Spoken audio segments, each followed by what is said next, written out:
Hello viewers, M story চ্যানেলের পক্ষ থেকে আমি অঙ্কিতা।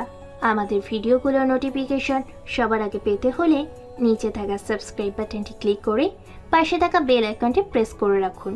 আর আমাদের ভিডিওগুলোতে লাইক, শেয়ার আর কমেন্ট করতে মোটেও ভুলবেন না।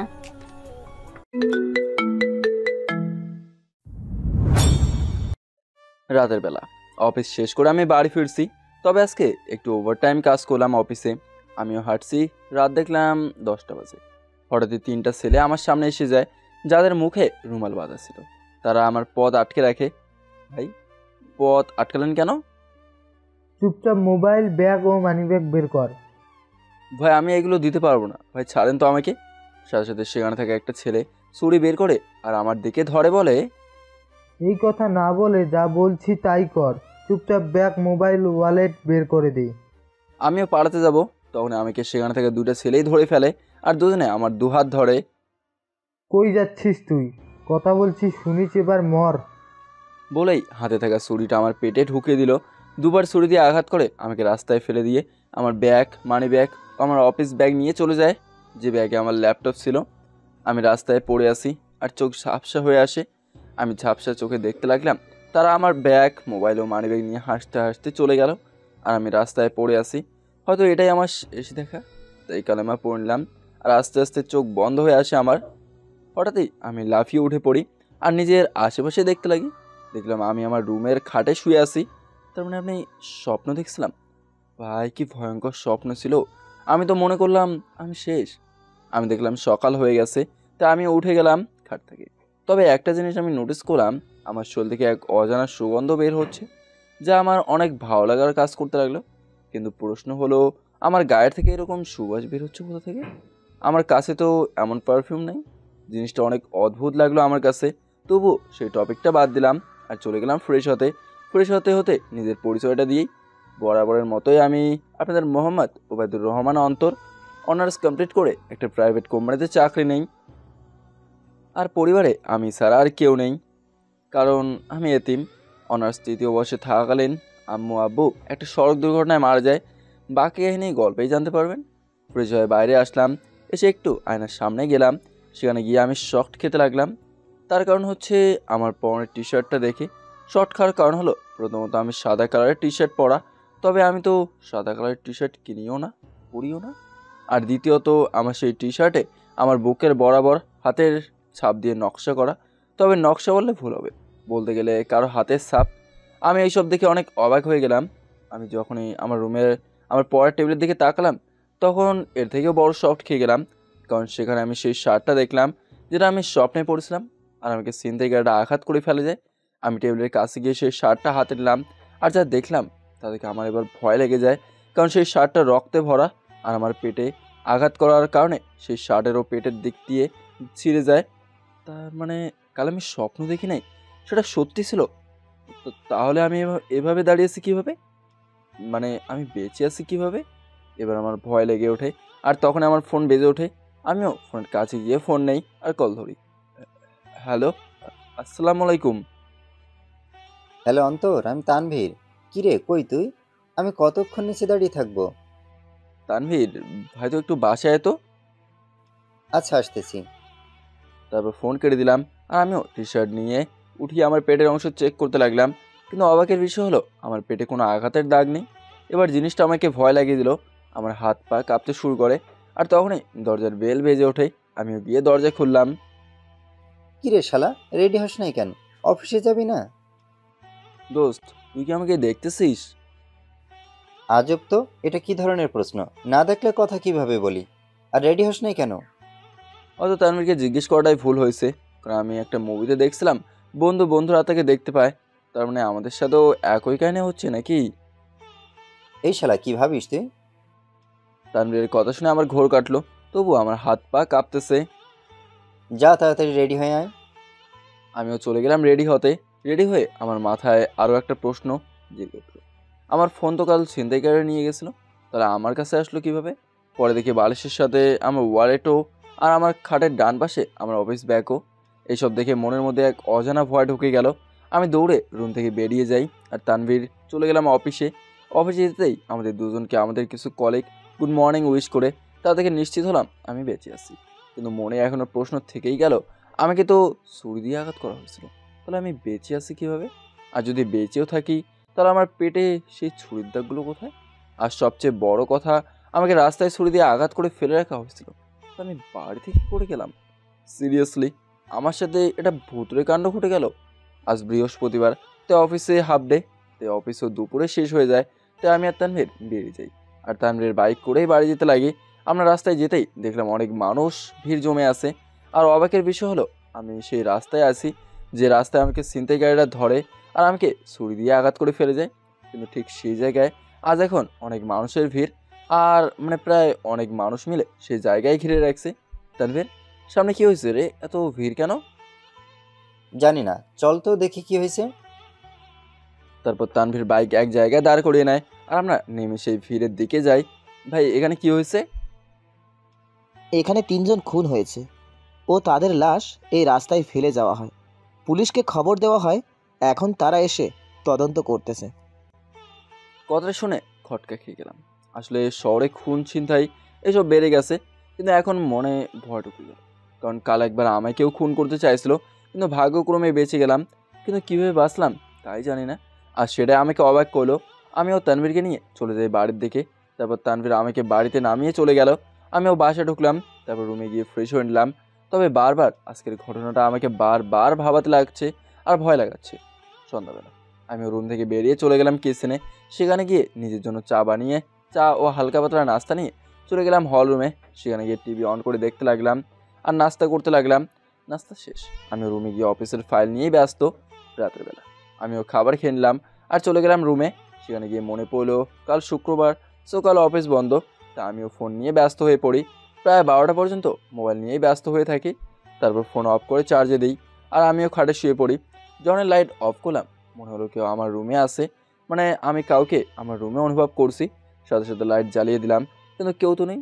আবার যখন লাইট অফ করলাম, মনে হচ্ছে কেউ তো আমার রুমে উপস্থিত আছে। আমিও গায়ে কাঁথা মুড়ি দিয়ে শুয়ে পড়ি।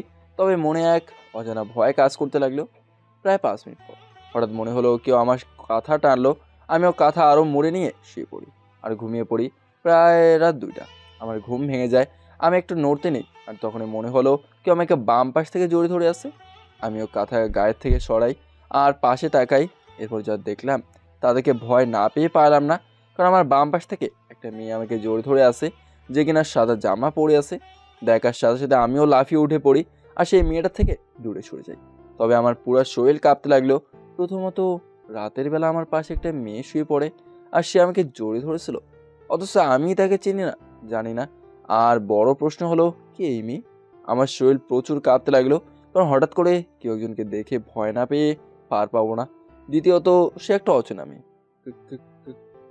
কে আপনি এখানে কি করেন? আমাকে দেখে ভয় পেলে নাকি? ভয় পেও না। আর আমার নাম জাফরিন।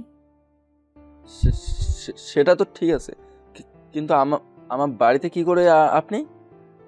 আমার যে জায়গা ভালো লাগে আমিও সেই জায়গায় যাই।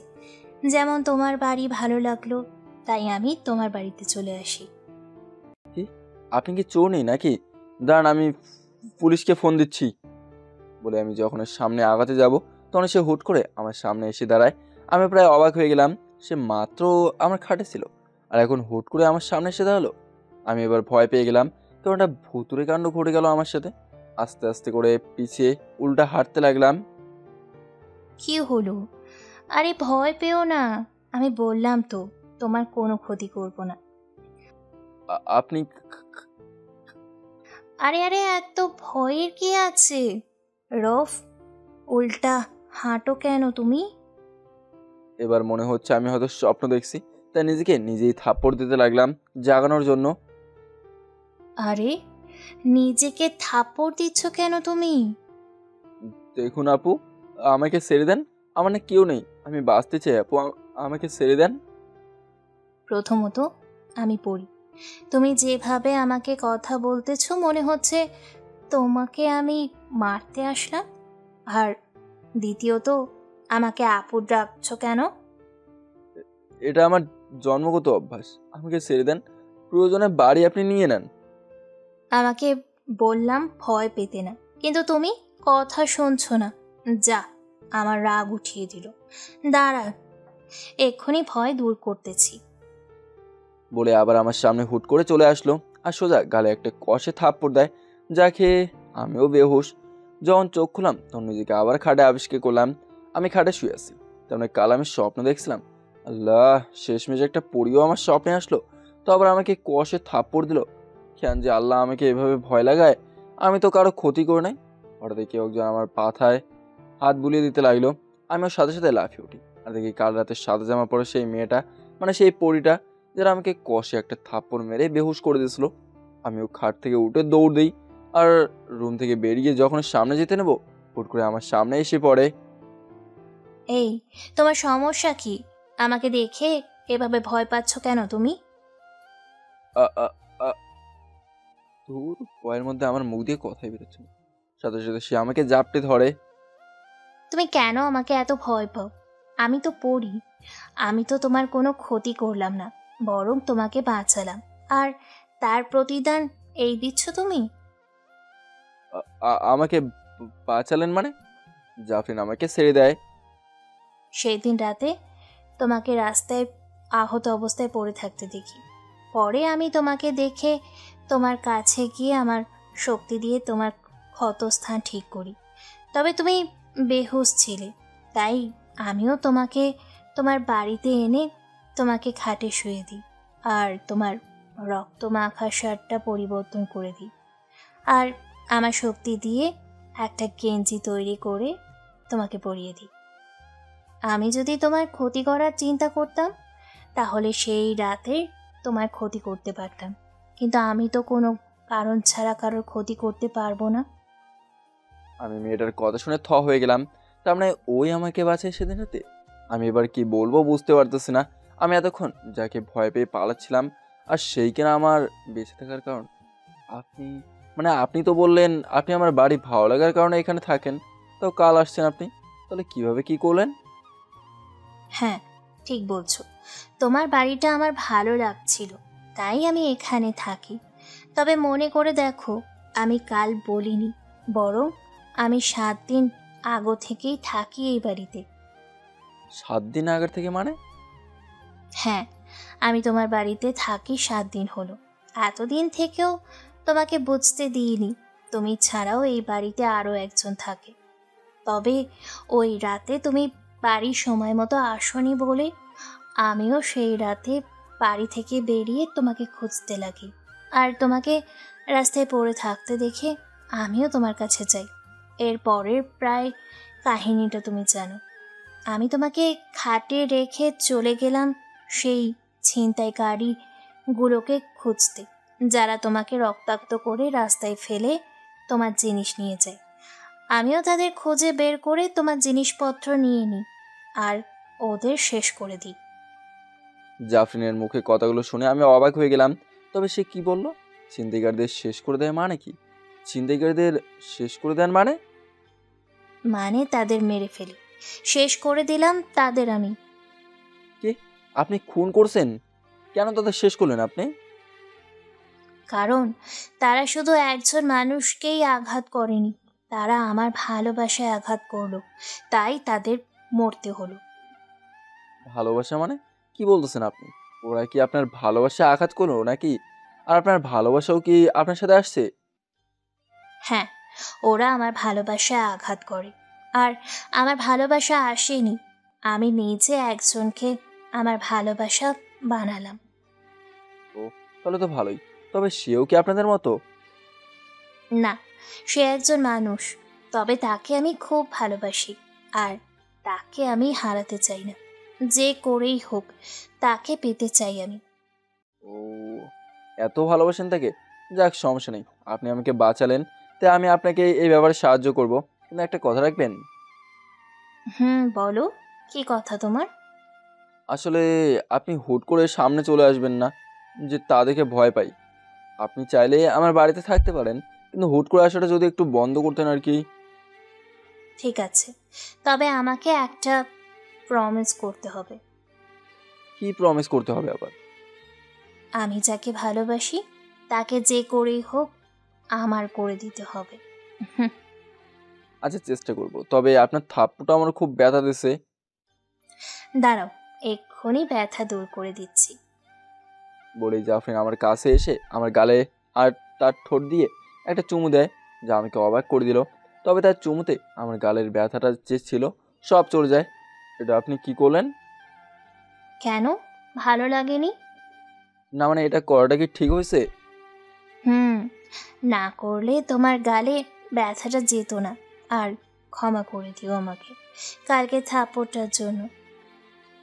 সেটা তো আপনি ঠিক করেই দিলেন, কিন্তু তোমার কোনো কথা বলিও না তো। আর আমার খিদে লাগছে, পারলে কিছু খাবার ব্যবস্থা করো। অনেক দিন চুরি করে খাবার খাইতে হচ্ছে, আর চুরি করতে পারবো না আমি। কি আপনি খাবার চুরি করতেন? কিন্তু কার? কার আবার, যে বাড়িতে থাকি সেই বাড়ির খাবার খেতাম। এখন কথা না বলে কিছু আনো। জি আচ্ছা। তারপর চলে গেলাম কিচেনে। সেখানে গিয়ে কোনো মতে দুজনের জন্য ব্রেকফাস্ট রেডি করি, তারপর টেবিলে নিয়ে যাই আর বসে পড়ি। আমরা দুজনেই নাস্তা করতে লাগলাম। আচ্ছা, আমরা কি আজকে ঘুরতে যেতে পারি?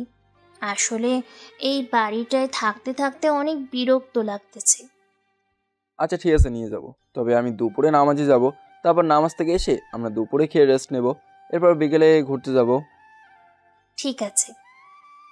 আমি মুখে জুস নিলাম আর তখনই জাফরিন বলে ওঠে, আচ্ছা, তুমি কি কেউকে পছন্দ করো? কথাটা শুনে আমার মুখ থেকে জুস ফুস করে বের হয়ে যায়। কি হয়েছে, এমন করলে কেন? আপনি আমাকে এক অদ্ভুত প্রশ্ন করেন, তাই মুখ থেকে আমার জুস বেরিয়ে যায়। আর কথা হলো, আমি কাউকে পছন্দ করি কি না সেটা তো ভুলেও না, কারণ আমার মতো ছেলেকে কেই পছন্দ করবে। আমার চেহারা দেখছেন? এই চেহারায় মেয়েরা কখনোই আকর্ষিত হবে না, বরং তারা ঘৃণা করবে। তোমাকে একটা কথা বলি, চেহারায় সব হয় না। কিছু সময় মন থাকা মানুষের প্রতিও অনেকে পাগল থাকে। আর চেহারা ভালো হলেই ভালো হওয়া যায় না, বুঝছো? বাহ, আপনি মানুষ না হয়েও মানুষের মতো কথা বললেন, কিন্তু যে কথাটা বলছেন না সেটা আমি আজ পর্যন্ত দেখলাম না। আর আমারও এই সব করার ইচ্ছা নাই, আমি একাই ঠিক আছি। তুমি কি সারা জীবন একা কাটিয়ে দেবে নাকি? তোমার কি ভালোবাসা পাওয়ার জন্য ইচ্ছে করে না? ভালোবাসা পেতে ইচ্ছে করে, কিন্তু আমি একা থাকতেই বেশি পছন্দ করি। আর হ্যাঁ, আমি সারা জীবন একা কাটিয়ে দিতে পারবো। দেখা যাবে আপনি কিভাবে একা থাকেন। আচ্ছা ঠিক আছে, তবে একটা প্রশ্ন, আপনি এখানে কেন আসলেন? আপনার কি পরিবার নেই? হ্যাঁ, আমার পরিবার আছে। আসলে আমি পরিপালক থেকে পালিয়ে আসছি। কি, কিন্তু কেন? আসলে আমার পরিবার আমাকে বিয়ে দিতে চাইছিল, কিন্তু আমি বিয়ে করতে রাজি ছিলাম না। তারা আমাকে জোর করে বিয়ে দিতে চাইছিল, কিন্তু আমি চাই আমি কাউকে ভালোবেসে বিয়ে করতে। তাই তাদের জোরাজুরি সহ্য করতে না পেরে পালিয়ে আসলাম। আর একটা কথা, তুমি শুধু জানো আমি একজন পরী, আসলে তা পরিপূর্ণ সত্যি নয়। মানে? আসলে আমি শুধু পরী নয়, বরং পরিপালকের রাজকুমারী। আর আমার আব্বু আম্মু হচ্ছে পরিপালকের রাজা ও আর রানী। কি, মানে আপনি পরিপালকের রাজকুমারী? তাহলে তো আপনাকে আপনার আব্বু আম্মু খুঁজবে, আর যদি তারা আপনাকে আমার এখানে পায় তাহলে তো আমি শেষ। সেটা নিয়ে তুমি কিছু ভাবিও না, আমি ওইটার একটা বুদ্ধি বের করে রাখছি। কি বুদ্ধি? আছে, সেটা পরে বলবো। তুমি এটা নিয়ে ভয় পেও না। আমি থাকতে তারা কেন, কেউ তোমার ক্ষতি করতে পারবে না। জাফরিনের কথাগুলো আমার মাথার উপর দিয়ে গেল।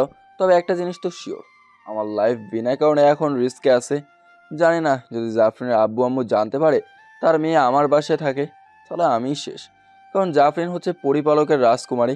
রিস্কের কারণ কোনো রাজকুমার বা রাজকুমারী আপনার কাছে আছে, সেটা অনেক বড়ই রিস্কের, যেটা অনেক বড় বিপদ এনে দিতে পারে। কিন্তু আমি তো আর জানতাম না যেটা পরি আমার কপালে এসে জুটবে, সে আবার রাজকুমারীও হবে। জানি না আল্লাহ কী চায়। আমরা নাস্তা করে নিলাম, তারপর আমি আমার রুমে গেলাম। সেখানে গিয়ে আমি আমার ল্যাপটপ অন করে কাজ শুরু করে দিই। জাফরিন হঠাৎ করে আমার সামনে চলে আসে, যা দেখে আমি ভয় পেয়ে বুকে হাত দিয়ে ফেলি। আপনাকে না একটা রিকোয়েস্ট করেছিলাম এই কাজটা করতে না, কিন্তু আপনি মনে হয় আমাকে হার্ট অ্যাটাক দিয়ে মারার প্ল্যান করছেন। সরি, আসলে আমি ওই রুমে একা একা বসে আছি। আর তুমি এখানে কি করো? আমার সাথে চলো, দুইজন একসঙ্গে বসে গল্প করি। আমার একটু কাজ আছে, আপনি যান টিভি দেখেন। তোমরা মানুষরা না এই সকল জিনিস নিয়ে মনে হয় বেশি ব্যস্ত থাকতে পছন্দ করো। আমার কাজ করতে হবে তো। সাথে সাথে জাফরিন একটা চুটকি মারলো আর আমার ল্যাপটপ উধাও। আমার ল্যাপটপ। আমার কথা না শুনলে এমনিই হবে। এবার চলো আমরা গল্প করি। আমার কাজ আছে তো। ঠিক আছে, কাজ করো তুমি। ল্যাপটপ না দিলে কেমনে কাজ করব? ল্যাপটপ তখনই পাবা যখন আমার সাথে গল্প করা শেষ করবা, তার আগে নয়। কি আর করব, কাজ তো করতে পারবোই না, তাই গল্প করে সময় পার করাটাই ভালো। জাফরিনের সাথে দুপুর পর্যন্ত গল্প করলাম। এবার চলে গেলাম গোসল করতে, কারণ আজ শুক্রবার, মানে জুম্মার দিন। গোসল শেষ করে পাঞ্জাবি পরে আমিও ওয়াশরুমে বের হলাম। আর তখনই দেখলাম জাফরিন আমার রুমে খাটে বসে আছে। সে আমার দিকে হাঁ করে তাকিয়ে আছে। কি দেখেন? ভালোবাসাকে কি? না মানে, বললাম তোমাকে দেখে আমার ভালোবাসার মানুষের কথা মনে পড়ে গেল। আচ্ছা, সেই ব্যাপারে কথা পরে হবে, নামাজ থেকে এসেই বলবো, কেমন? আমি যাই, দরজা বন্ধ রাখবেন। তারপর আমিও যেতে লাগি আর জাফরিন আমার পিছু পিছু আসতে লাগি। আমি বাইরে গেলাম, কিন্তু জাফরিন দরজায় দাঁড়িয়ে আমার দিকে এক ধ্যানে তাকিয়ে আছে। আমি বুঝলাম না কেন। আরে দরজা বন্ধ করুন। তারপর জাফরিন দরজা বন্ধ করে আর আমিও মসজিদে চলে যাই নামাজের জন্য। আমিও নামাজ পড়ে নেই। এরপর বাসে যেতে লাগি। চিন্তা করলাম বাসে যেহেতু নতুন একজন আইছে, তাই আমাকেও কিছু নিয়ে যাওয়া প্রয়োজন। তাই আমি দোকানে গেলাম, একটা আইসক্রিম নিয়ে নিলাম। আসলে আমি যেখানেই যাই না কেন, পকেটে অবশ্যই ওয়ালেটটা রাখি। তারপর আইসক্রিম নিয়ে বাসে চলে গেলাম। সেখানে গিয়ে দরজা নক করতেই দরজা খুলে দেয়। আর দেখলাম জাফরিন দাঁড়িয়ে আছে। একটা জিনিস আনলাম আপনার জন্য। কি? দুপুরের খাবার শেষ করলেই পাবেন। তারপর আমিও সেই আইসক্রিম ফ্রিজে রেখে দিই আর আমিও চলে গেলাম কিচেনে। আসলে কিছু রান্না করেই রাখছিলাম সকালে, আর এখন গরম করে নিলেই হবে। তারপর খাবার গরম করে সেটা নিয়ে গেলাম আর দেখলাম জাফরিন টিভি দেখতেছে। জাফরিন আপু, খাবার রেডি, আসুন। তারপর জাফরিন আসে আর চেয়ারে বসে। তুমি আমাকে কি বলে ডাকলে? আরে আপু বলে ডাকলাম আর কি, এতে সমস্যা কোথায়? তোমাকে আমি মানা করলাম না আমাকে আপু ডাকতে? আমার কথা না শুনলে কিন্তু আমার রাগ উঠে যায়। পরে আমি উল্টাপাল্টা কিছু করে বসলে আমাকে কিছু বলবা না। আরে আমার অভ্যাস তো ওইটা। এই অভ্যাস অন্যদের ক্ষেত্রে প্রযোজ্য, আমার জন্য না। আর এখন থেকে শুধু আমাকে আপু ডাকলেই না, যদি আমাকে আপনি করেও বলো না, তাহলে তোমার ঘাড় মটকাবো। কি? আপনি না বললেন আপনি কোনো কারণ ছাড়া কারো ক্ষতি করেন না, তাহলে আমাকে এইভাবে বলতেছেন কেন? আমার ইচ্ছা। আর একবার আপু বা আপনি করে বলো না, দেখবা কি হাল করি তোমার। আমিও চুপ হয়ে গেলাম। আমাকে তার পরিশক্তি দিয়ে ভয় লাগাচ্ছে। কী বা করবো, আমি তার কথা তো শুনতেই হবে, নাহলে তো শেষ আমি। আমিও চুপচাপ জাফরিনকে খাবার দিলাম আর আমিও খেতে লাগলাম। তবে আমি আড়াল চোখে খেয়াল করলাম জাফরিন আমার দিকে তাকিয়ে আছে, আমার দিকে তাকিয়ে মিলিমিলিভাবে হাসছে। তারপর খাবার শেষ করে আমি আমার রুমে চলে গেলাম। আমি জাফরিনকেও একটা রুম দেখিয়ে দিই তার থাকার ও রেস্ট করার জন্য। আমি আমার রুমে খাটে শুয়ে পড়ি আর চোখ বন্ধ করে রাখি। আর কখন ঘুম চলে আসে তা নিজেও জানি না। বিকেলবেলা আমি শুয়ে আছি, তখন আমার বুকে ভারী অনুভব করতে লাগলাম। আর একটা জিনিস লক্ষ্য করলাম, কেউ একজন আমাকে জড়িয়ে ধরে আসছে।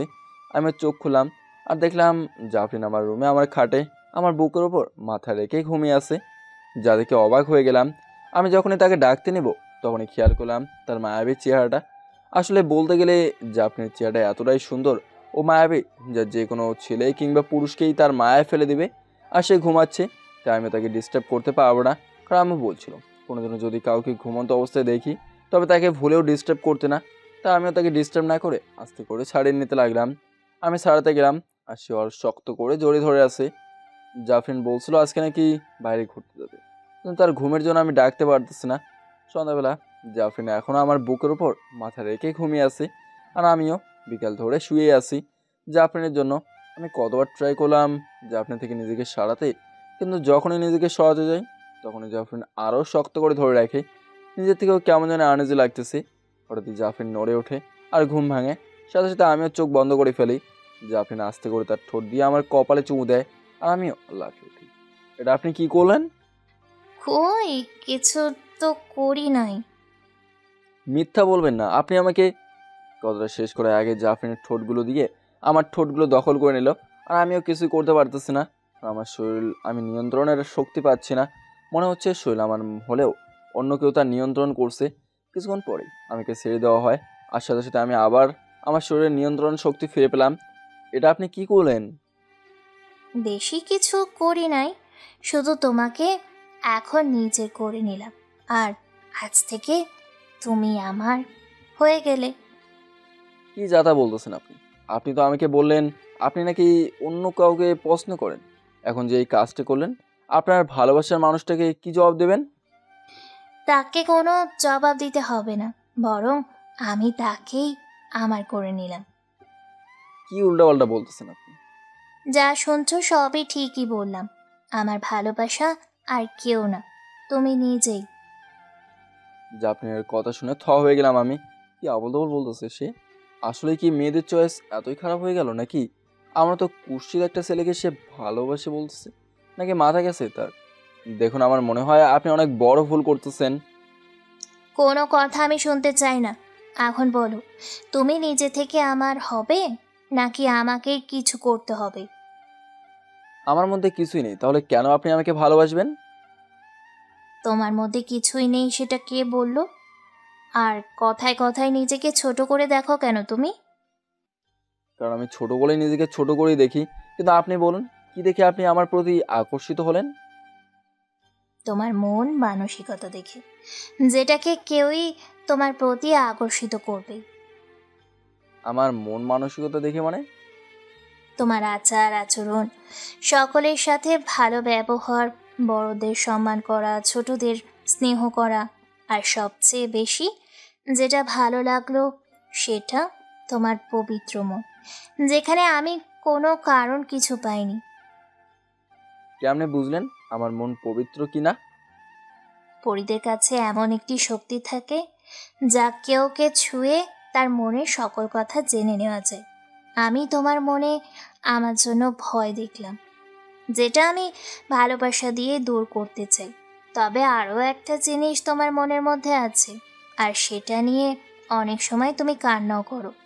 আর সেটা হলো তোমার আম্মু আব্বুর কথা। আমি জানি তুমি তাদের কতই না মিস করো, কারণ আমি তোমার মনের কথাও জেনে নিচ্ছি। জাফরিনের মুখে আম্মু আব্বুর কথা শুনে চোখে পানি চলে আসে। তে আস্তে করে উঠে বারান্দায় চলে যাই, আর ওইখানে কান্না করে দিলাম। আসলে আব্বু আম্মুকে আমি অনেক মিস করি, কারণ তারাই তো আমার সব ছিল। আমাকে বুঝতো, আমার সকল ভালো খারাপ সম্পর্কে জানতো, আমাকে সঠিক সিদ্ধান্ত নিতে সাহায্য করতো। কিন্তু আজ আমি এতিম, খেয়াল রাখার মতো কেউ নেই আমার। আমি কান্না করতে লাগলাম, আর তখনই জাফরিন এসে আমাকে জড়িয়ে ধরে। এই, তুমি কান্না করছো কেন? তুমি তো আর একা না, আমি আছি তোমার সাথে। দেখো দেখো অন্তর, এভাবে কান্না করিও না। তোমার মনের অবস্থা আমি জানি। দেখো, এভাবে কান্না করে লাভ নেই তো। আর আমাকে একবার আপন করে নাও, কথা দিলাম কোনো দিন তোমাকে ছেড়ে যাব না। আর তুমি প্লিজ কান্না থামাও।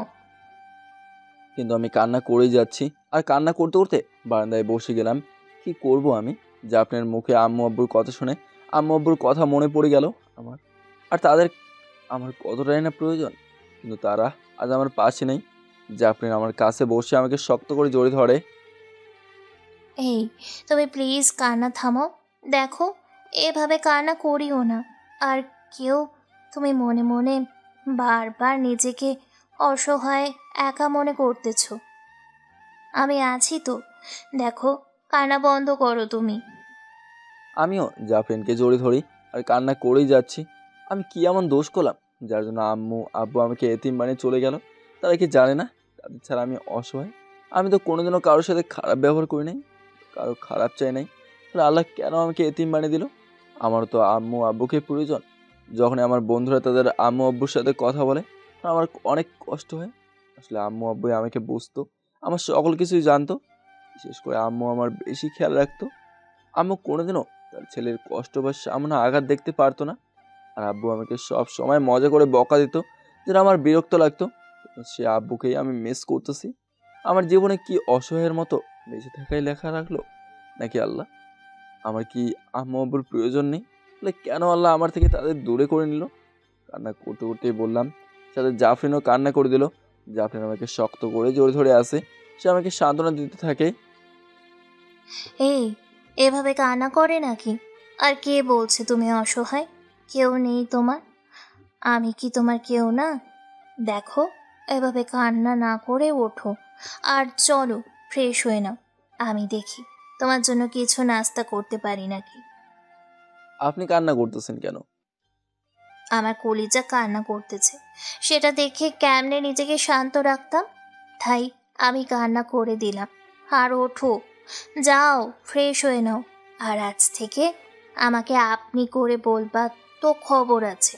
আমার নাম ধরে ডাকবা, আমাকে তুমি করে বলবা, বুঝছো? দেখা যাক। তারপর উঠে গেলাম আর চলে গেলাম ফ্রেশ হতে। ফ্রেশ হয়ে রুমে এসে দেখি জাফরিন রুমে নাস্তা নিয়ে বসে আছে, তবে তার চোখে পানি।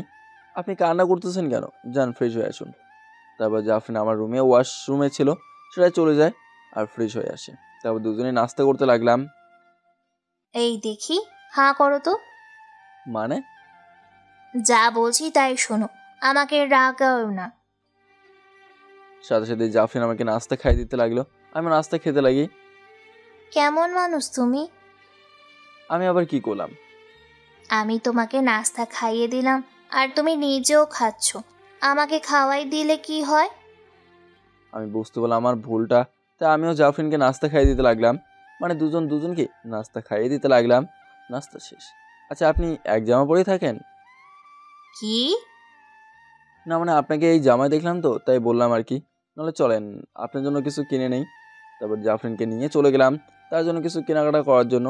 আসলে এই প্রথম আমি কোনো মেয়ের পিছনে টাকা খরচ করতে লাগলাম। শপিং শেষ করে বাড়ি আসলাম। জাফরিন একজন পড়ি, তাই তার পছন্দ অবশ্যই সাদাই। কিন্তু মানুষের দুনিয়ায় একজন মানুষকে সবসময় সাদা পোশাক পরতে দেখলে সমস্যা। পরে ভূত পেতনি ভেবে মানুষ পালাবে, বা আমার বাসায় হুজুর বা তান্ত্রিক পাঠিয়ে দেবে। পরে আমাকেই বিপদে পড়তে হবে। তবে আমি জাফরিনকে সাদা জামার পাশাপাশি কিছু কালারিং জামাও নিয়ে দিলাম। রাতের বেলা আমি খাবার রেডি করতে লাগলাম আর জাফরিন নতুন জামা পরে টিভি দেখতে ব্যস্ত। তারপর দুজনে খাবার খেয়ে নিলাম। এবার হচ্ছে ঘুমানোর পালা। আমি খাটে যেতেই মনে পড়লো ল্যাপটপের কথা। আমি জাফরিনকে ডাক দিলাম। কি হয়েছে? আমার ল্যাপটপটা। ও হ্যাঁ। তারপর চুটকি মারলো আর আমার ল্যাপটপ হাজির। আমি সেটা নিয়ে কাজে লেগে যাই। আসলে একটু কাজ আছে প্রজেক্টের ব্যাপারে, এই কাজ করতে হবে আমাকে। তবে দেখলাম জাফরিন আমার রুমে আমার খাটে শুয়ে পড়ে। আপনি আমার খাটে কি করতেছেন?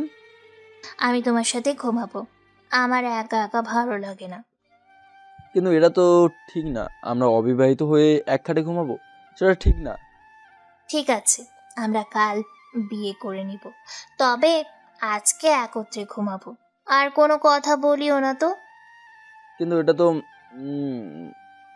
হঠাৎ করে আমার মুখ বন্ধ করে গেল। বেশি কথা বলো তুমি, তাই দিলাম মুখ বন্ধ করে। এবার কাজ শেষ করে খাটে আসো।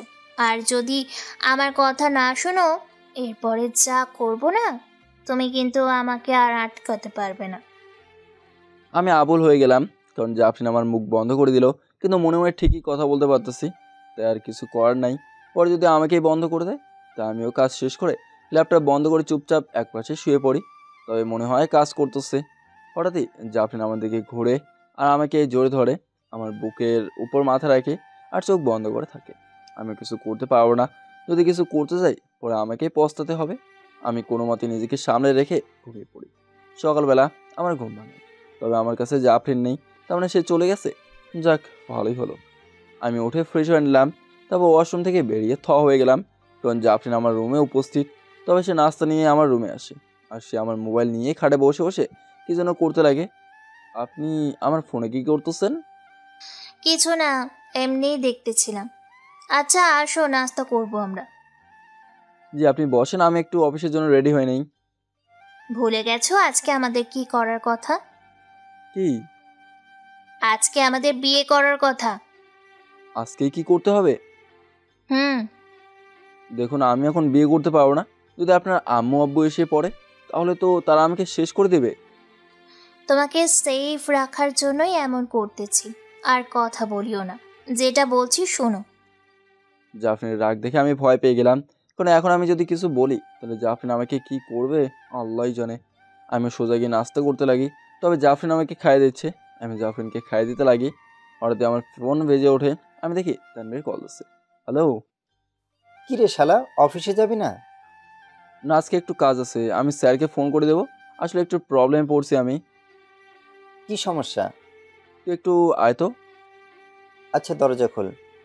তারপর ফোন রেখে দরজা খুলতে চলে গেলাম। দরজা খুলতে তানভীর উপস্থিত। দোস্ত ভেতরে চল, অনেক বড় সমস্যায় আছি আমি। তারপর তানভীরকে ভেতরে নিয়ে যেতেই সে জাফরিনের দিকে হা করে তাকিয়ে আছে। অন্তর, উনি কে? আর তোর বাড়িতে কি করতেছে উনি? আমার নাম জাফরিন, আর তোমার বন্ধুর হবু বউ আমি। হবু বউ মানে? এই অন্তর, কি বলতেছে উনি? আমার কথাটা শুনুন আগে। শালা বাটপার, আমার থেকে এত বড় কথা লুকালি তুই? তোরে তো আমি... বলে সেখানে আমাকে মারা শুরু করে। শালা ফ্রড, ধোকাবাজ, আমাকে নামের বেস্টিও মানতি তুই? তুই শালা খা মাইর। এই, আপনি ওকে মারতেছেন কেন? সারেন বলতেছি। কিন্তু তারবেন কোনো কথাই শোনে নাই, সে আমাকে মারতেই ব্যস্ত। সাথে সাথে জাফরিন তার শক্তি ব্যবহার করে তানভীরকে আঘাত করে, আর তানভীর সোজা দেওয়ালের সাথে বাড়ি খায়। আর জাফরিন আমার কাছে এসে আমাকে জোরে ধরে। তুমি ঠিক আছো তো? আপনি এটা কি করলেন? বলে জাফরিনের থেকে ছাড়িয়ে নিয়ে তানভীরের কাছে গিয়ে তাকে ধরে ওঠাই। তানভীর, তুই ঠিক আছিস? ভাই, এটা কি হইল? আমি কি এটা স্বপ্ন দেখলাম নাকি? উনি কিভাবে এটা করলো? তুই শালা পুরো কথা না শুনে আমাকে মারতে গেলি কেন? দোস্ত, ভাবি কি ডাইনি নাকি? কথাটা শুনে জাফরিন আরও ক্ষেপে যায়। এই, কি বললেন আপনি? আমি ডাইনি, তাই না? আরে জাফরিন, আপনি একটু শান্ত হন তো। সে আপনার সম্পর্কে না জেনে এইসব বলতেছে।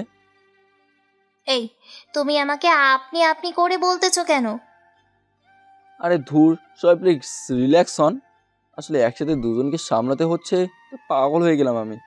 তারপর দুজনকে কোনো মতে শান্ত করে নিলাম, আর তানভীরকে জাফরিনের সত্যিটা বললাম। তানভীর জাফরিনের সত্যিটা জেনে অবাক হয়ে গেল। আসলে যে কেউ অবাক না হয়ে পারবেই না। এখন কি করবি তুই? কি বলবে মানে? আমাকে বিয়ে করবে? আমার কাছেও কোনো উপায় নাই, তবে আগে বসের থেকে ছুটি নেওয়া লাগবে। কয়দিনের জন্য নিবি? 3 দিন নিলেই চলবে। আমি জানি না, মোট কথা যে কোনো মূল্যে তোমাকে পেতেই হবে। নে তুই। তবে তোকে আজকে আমার সাথে থাকতে হবে।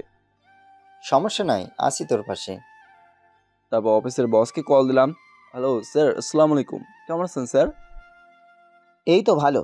তোমার কি অবস্থা ওয়াদুর? জি স্যার, আল্লাহর রহমতে ভালো। স্যার, একটা কথা বলার ছিল। বলো। স্যার, আমাকে কি 3 দিনের ছুটি দেওয়া যাবে? বাবা, অবশেষে ছুটি চাইতেছো? এই প্রথম তোমাকে ছুটি নিতে দেখলাম, তাই আমিও মানা করতে পারবো না। কয়দিন ছুটি লাগবে তোমার? স্যার বেশি না, 3 দিন ছুটি দিলেই হবে। আচ্ছা ঠিক আছে। স্যার, আরও একটা কথা ছিল। হ্যাঁ বলো। স্যার, আপনি যদি আজকের জন্য তানভীরকেও ছুটি দিতেন তাহলে একটু ভালো হতো। আসলে স্যার, ওকে একটু লাগবে আমার।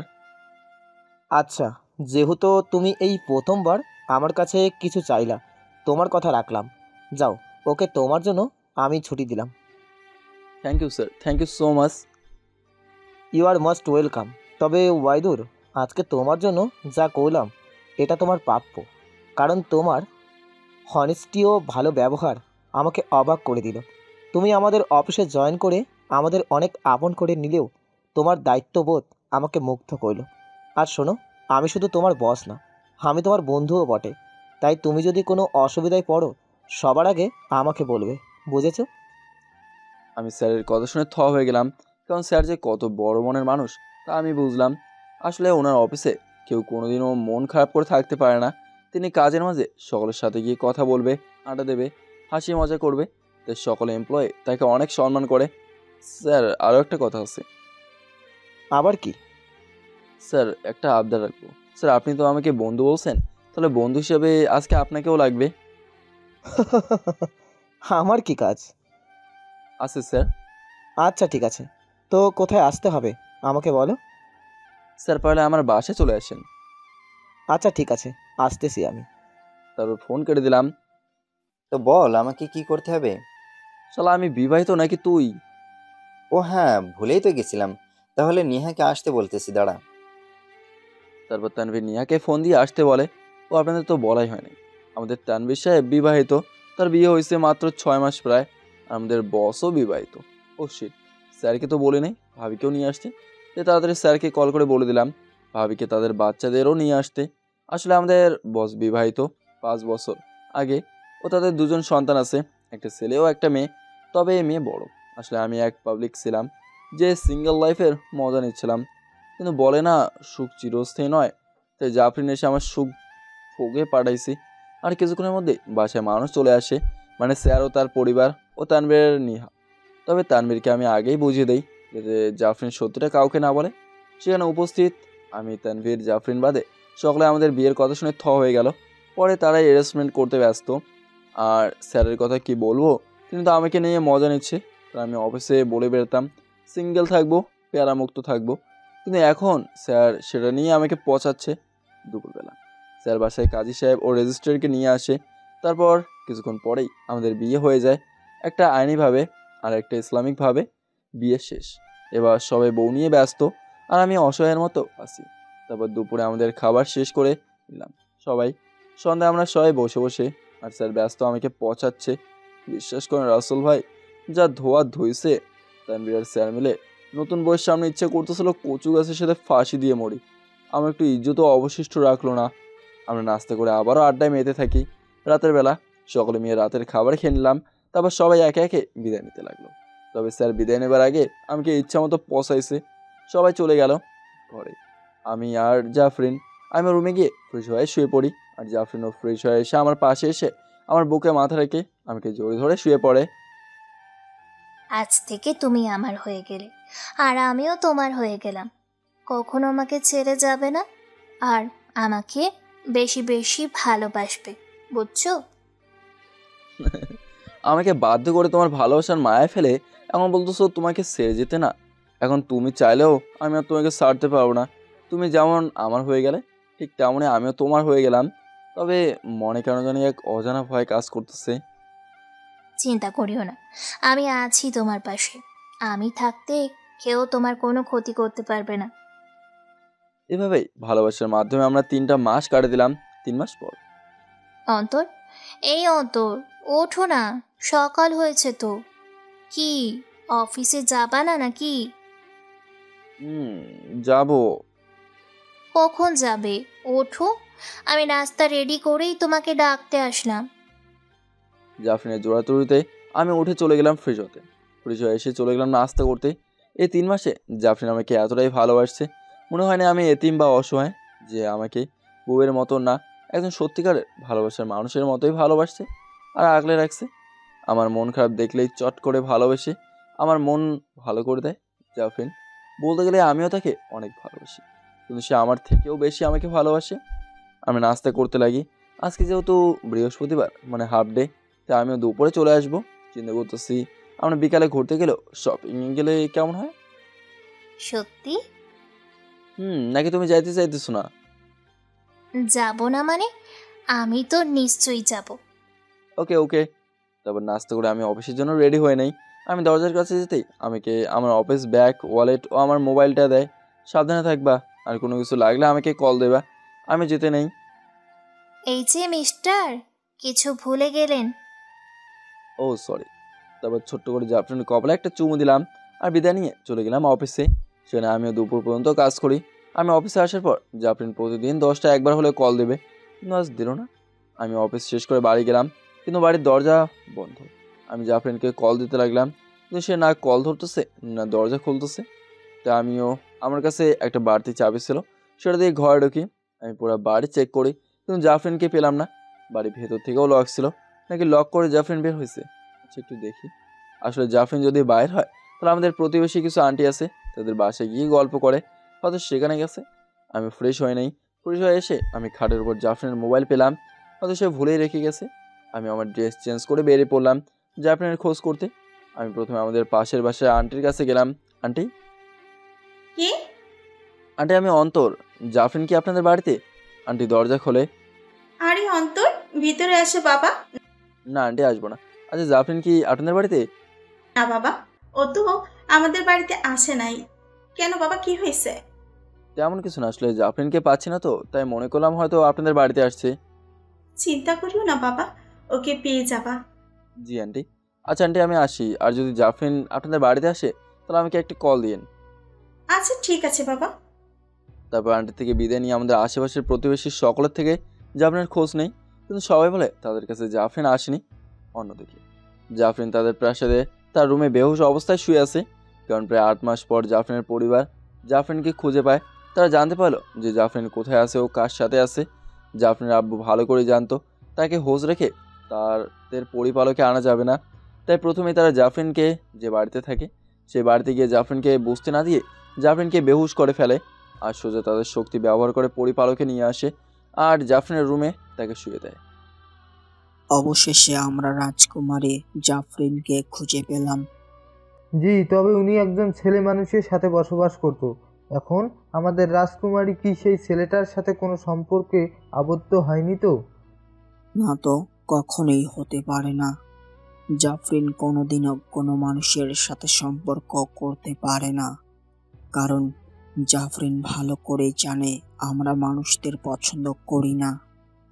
জাফরিনের আব্বু চালাকি করে জাফরিনকে তাদের কাছে নিয়ে আসে। এখন জাফরিন পরিপালকেই আছে, সে তার রুমে অজ্ঞান অবস্থায় শুয়ে আছে আর জাফরিনের কেয়ারটেকাররা তার খেয়াল রাখতেছে।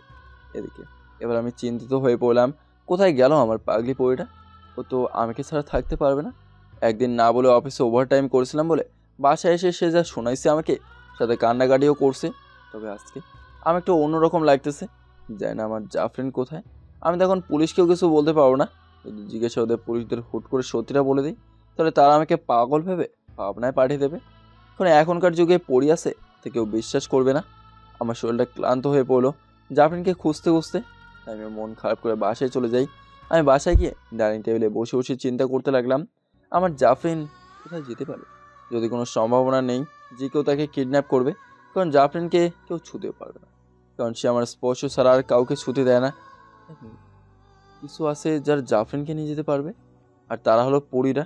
তার মানে কি জাফরিনকে আব্বু আমার কাছ থেকে নিয়ে যায় নাই তো? না না না, এ হতে পারে না। আমি জাফরিনকে ছাড়া থাকতে পারবো না, আমাকে কিছু একটা করতে হবে। আমি জাফরিনকে হারাতে পারবো না, আমি জাফরিনকে অনেক ভালোবাসি। তবে আমি এখন কি করব? আল্লাহ আল্লাহ, একমাত্র তুমি আসো যে আমাকে সাহায্য করতে পারো। এখন আমার আর কিছুই করার নেই, শুধু কান্না করা ছাড়া। আমি বুঝতে পারছি জাফরিনকে তার পরিবার আমার কাছ থেকে নিয়ে গেছে। আমি নিজের রুমে গিয়ে বালিশে মুখ লুকিয়ে জাফরিনের জন্য কান্না করতে লাগলাম। আসলে জাফরিনকে আমি নিজের থেকেও বেশি ভালোবেসে ফেললাম, আর আজ আমি তাকে হারিয়ে ফেললাম। আবার আমি একাও অসহায় হয়ে গেলাম। এতদিন জাফরিন আমার পাশে থেকে আমার খেয়াল রাখছিল, আমাকে বুঝতো, কিন্তু আজ আমি একা হয়ে গেলাম। আজ দুপুরে আর খাওয়া হলো না, কান্না করে করে ঘুম চলে আসে। আর অন্যদিকে জাফরিন হোশে আসে নিজেকে তার প্রাসাদে ওর নিজের রুমে দেখতেই চিৎকার চেঁচামেচি শুরু করে দেয়, যা শুনে প্রাসাদের সকলেই জাফরিনের রুমে ছুটে আসে। আমি এখানে কেন? আমাকে কে এখানে নিয়ে আসছে? আমার অন্তর কোথায়? ওকে আমার সামনে আসতে বলো। জাফরি, মা কি বলতেছিস তুই? কে অন্তর? কার কথা বলতেছিস তুই? আম্মু, আমি অন্তরকে ভালোবাসি। ও শুধু আমার ভালোবাসা না, বরং বিয়ে করা স্বামী। কি? তুই মানুষকে বিয়ে করছিস? তুই ভালো করেই জানিস আমরা মানুষকে পছন্দ করি না। তারা লোভী ও প্রতারক, তাদের আমরা দু চোখে দেখতে পারি না। আর তুই একটা মানুষের সাথে সম্পর্কে জড়িয়ে গেলি। আব্বু, সকল মানুষ লোভী ও প্রতারক হয় না। অন্তরকে আমি নিজেই বেছে নিলাম। ও অনেক ভালো আব্বু আম্মু। ও আমাকে অনেক খেয়াল রাখছিল। ও আমাকে অনেক ভালোবাসে। জাফরি, তুমি হয়তো ভুলে গেছো আমরা কেমন আইন করছিলাম। আমরা পরীরা কোনোদিনও মানুষের সাথে সম্পর্ক করতে পারবো না। আমরা কোনোদিনও তোমাদের এই সম্পর্ক মেনে নিব না। তাহলে আমার শক্তি লাগবে না, রাখো তোমাদের শক্তি, আর আমাকে আমার জায়গায় রেখে আসো। আমার কাউকে চাই না, শুধু অন্তরকে পেলেই হবে, কারণ আমি ওর মধ্যে আমার প্রতি ভালোবাসা দেখেছি। তোমাকে আমরা কোনোদিনও সেখানে ফিরতে দেব না। আর কথা হলো, সেই মানুষ জানি না কি নাম তার, তবে তাকে এই পরিপালক এনে কঠিনতম শাস্তি দেওয়া হবে। কারণ সে শুধু পরীর সাথে সম্পর্ক করেনি, বরং পরিপালকের রাজকুমারীর সাথে সম্পর্ক করে বসে আছে। দয়া করে তাকে কিছু করিও না তোমরা। ছেলেটা আমাকে অনেক ভালোবাসে। আমার ভালোবাসাকে এভাবে কষ্ট দিও না। ওকে আমি অনেক ভালোবাসি। প্রয়োজনে আমাকে শাস্তি দাও, কারণ ও সম্পর্ক করতে চায়নি। আমি ওকে বাধ্য করছি আমার সাথে সম্পর্ক করতে। তাই শাস্তি দিলে আমাকে দাও তোমরা। তোমাকেও শাস্তি দেওয়া হবে, তবে তার আগে ছেলেটাকেও পরিপালকে আনার ব্যবস্থা করতে হবে। তারপর জাফরিনের রুম খালি করে সকলে চলে যায়, আর জাফরিন চিৎকার করে কান্না করতে লাগে। কারণ প্রথমত জাফরিন তার ভালোবাসার থেকে দূরে, দ্বিতীয়ত তার জন্য আজ তার ভালোবাসার মানুষের বিপদ হতে চলেছে। আমি এখন কি করব? আজ আমার জন্য আমার কলিজাটার বিপদ হতে চলেছে। কি করব আমি এখন? তবে যে করেই হোক আমাকে তাকে বাঁচাতে ও রক্ষা করতে হবে। জাফরিন কোনো রাস্তা পাচ্ছে না বলে সে অঝরে কান্না করেই যাচ্ছে। এদিকে বিকেলবেলা আমার ঘুম ভাঙে, চলে শরীরটা অনেক দুর্বল লাগতেছে। কোনো মতে উঠে ফ্রেশ হয়ে নিলাম। আজকে আমার কিছুই ভালো লাগতেছে না। আমার পাগলি পরিটা আমার পাশে নাই, আমাকে একা করে দিল। আবার যদি আল্লাহ আমার ভাগ্যে এই লিখে রাখে, তাহলে কেন আমার ভাগ্য সেই পরি পাঠালো? কেন আমাকে জাফরিনের মায়ে ফেলে দিল? আমি এইসব মনে মনে বলতে লাগলাম। তারপর আমিও কিচেনে গিয়েই দেখি জাফরিনের রান্না করে রেখে গেছিলো, কিন্তু আমার খেতে ইচ্ছে করতেছে না। আমিও হলরুমে সোফায় শুয়ে পড়ি, আর জাফরিনকে মনে করতে করতে চোখের পানি ফেলতে লাগি। অন্যদিকে জাফরিন পাগলের মতো আচরণ করতে লাগে। দুপুর ধরে খাবার খাওয়ানোর চেষ্টা হচ্ছে, তবে সে খাবার খাওয়া তো দূরে থাক, সে খাবার দিকে তাকাচ্ছেও না। আমি খাবো না, আমাকে অন্তরকে এনে দাও, না হলে আমাকে ওর কাছে দিয়ে আসো। আমি জানি আমার কলিজাটা এখনো কিছু খায় নাই। দয়া করে আমাকে আমার কলিজার কাছে দিয়ে আসো। জাফরিনের চিৎকার প্রাসাদের কোনায় কোনায় থেকে শোনা যাচ্ছে, যা রাজা রানীও শুনতেছে। জানি না এই মানুষের বাচ্চাটা কি এমন জাদু করে বসে আছে, যার জন্য আমাদের জাফরিন সারাক্ষণ সেই মানুষের নাম নিচ্ছে। এর একটা ব্যবস্থা করা উচিত, কি বলো? ঠিক বলছেন আপনি। তবে আমি বলি কি, জাফরিন সেই মানুষটাকে যেহেতু বিয়ে করেই ফেললো, তাই তাদের এক করেই দেওয়াই উচিত। রানী, তুমি কি ভুলে গেছো মানুষ কেমন? তারা শুধু নিজেদের স্বার্থ বোঝে, আর নিজের স্বার্থের জন্য অন্যদেরও ক্ষতি করতেও তারা ভাবে না। আর আমরা মানুষকে ঘৃণা করি। তাহলে আপনি কি করতে চাচ্ছেন আসলে? অসম্ভব। জাফরি তো বলেই দিছে সে সেই মানুষটাকে বিয়ে করে সম্পর্ক করে রাখছে, তাহলে কিভাবে তাকে আমরা আরও একবার বিয়ে দিব? আমাদের এখানে আইন কি আপনি ভুলে গেছেন? যদি জাফরিন আইন বলতে পারে, তাহলে আমরা কেন পারবো না? মোট কথা, আমি জাফরিনকে সেই মানুষের সাথে থাকতে দেব না। কিন্তু এটা তো ঠিক হচ্ছে না। আর তাছাড়াও জাফরিন সেই ছেলেটাকে ভালোবাসে। এখন আপনি যদি এটা করেন, তাহলে তো জাফরিন আপনাকে সহ্য করতে পারবে না। দেখুন, আমি বলি কি, আমাদের একবার ছেলেটাকে পরীক্ষা করে দেখা উচিত। হতে পারে জাফরিনের চয়েস করা ছেলেটা সত্যি জাফরিনকে ভালোবাসে। তার মানে তুমি চাচ্ছ সেই ছেলে মানুষকে একবার পরীক্ষা করে দেখতে? জি, আমি মনে করি একবার জাফরিনের চয়েসটা যাচাই করা প্রয়োজন। ঠিক আছে, তুমি যা বলো, তবে একবারই পরীক্ষা করা হবে। যদি সে উত্তীর্ণ হয় তাহলে মেনে নিব, না হলে সেই ছেলে মানুষটা শেষ। রানী কোনো মতে রাজাকে পরীক্ষা করানোর জন্য রাজি করে। এরপর রানী জাফরিনের কাছে যায়, সেখানে দেখে জাফরিন কান্না করতেছে। আমাকে আমার কলিজার কাছে দিয়ে আসো। ছেলেটা আমাকে ছাড়া ভালো নেই, আমিও আমার অন্তরকে ছাড়া ভালো নেই। প্রয়োজনে আমাকে শক্তিহীন করে পরিপালক থেকে বের করে দাও, তারপরও ওর কাছে ফিরিয়ে দাও আমাকে, দোহাই লাগে। জাফরিন! জাফরিন দেখে তার আম্মু মানে পরি রানী তার কাছে আসছে। সাথে সাথে জাফরিন দৌড়ে গিয়ে তার আম্মুকে জড়িয়ে ধরে কান্না করতে লাগে। আম্মু, আমাকে অন্তরের কাছে পাঠিয়ে দাও। ছেলেটা আমাকে ছাড়া ভালো নেই আম্মু, আর আমিও তাকে ছাড়া ভালো নেই। আম্মু, ও অনেক কষ্টে ছিল, আমি ওর অনেক কষ্ট দূর করতে সক্ষম হই।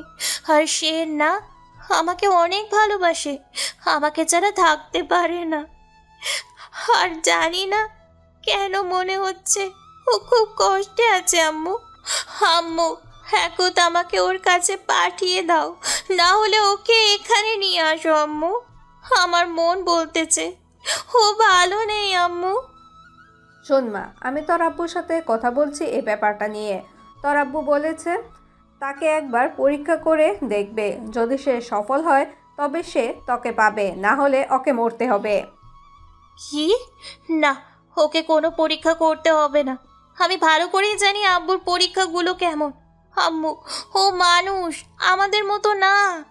আম্মু, আমি বলছি ওকে কোনো পরীক্ষা করতে হবে না, ও আমাকে অনেক ভালোবাসে। আম্মু, ওর কিছু হলে আমি কিন্তু মরেই যাব। বলেই কান্না করে দিল।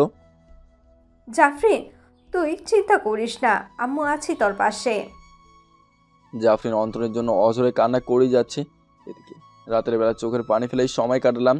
আজকে না লাগলো কেদা, না কোনো পিপাসা, কারণ আমার পাশে আমার কলেজাটা তো নাই। আমি কিছু না করে রুমে গিয়ে একটু ফ্রেশ হয়ে নিলাম।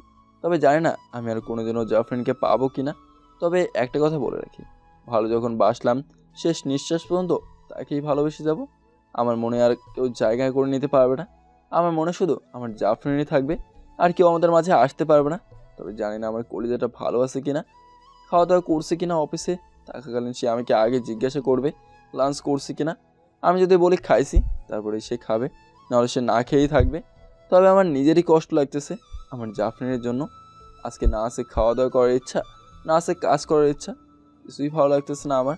কোনো মতে কষ্ট করে রুমে শুয়ে পড়লাম আর বালিশে মুখ লুকিয়ে অঝরে চোখের পানি ঝরাতে লাগলাম। আর কখন ঘুম চলে আসে নিজেও জানি না। সকালবেলা আমার ঘুম ভাঙে, প্রতিদিন আমাকে জাফরিন ডেকে ঘুম থেকে তুলতো, কিন্তু আজ সে আমার কাছে নেই। আমি কোনো মতে শোয়া থেকে উঠে পড়ি। শরীর একদম দুর্বল মনে হচ্ছে। তা তো হবেই, কাল দুপুর থেকে তো কিছুই খায় নাই, চোখে ঝাপসা দেখতেছি। তাই চোখ একটু মুছে নিলাম। তখন খেয়াল করলাম আমার রুমটাকে, যা দেখে আমি অবাক না হয়ে পারলাম না। অবাক হওয়ার কারণ হলো রুম, তবে সেটা আমার রুম না।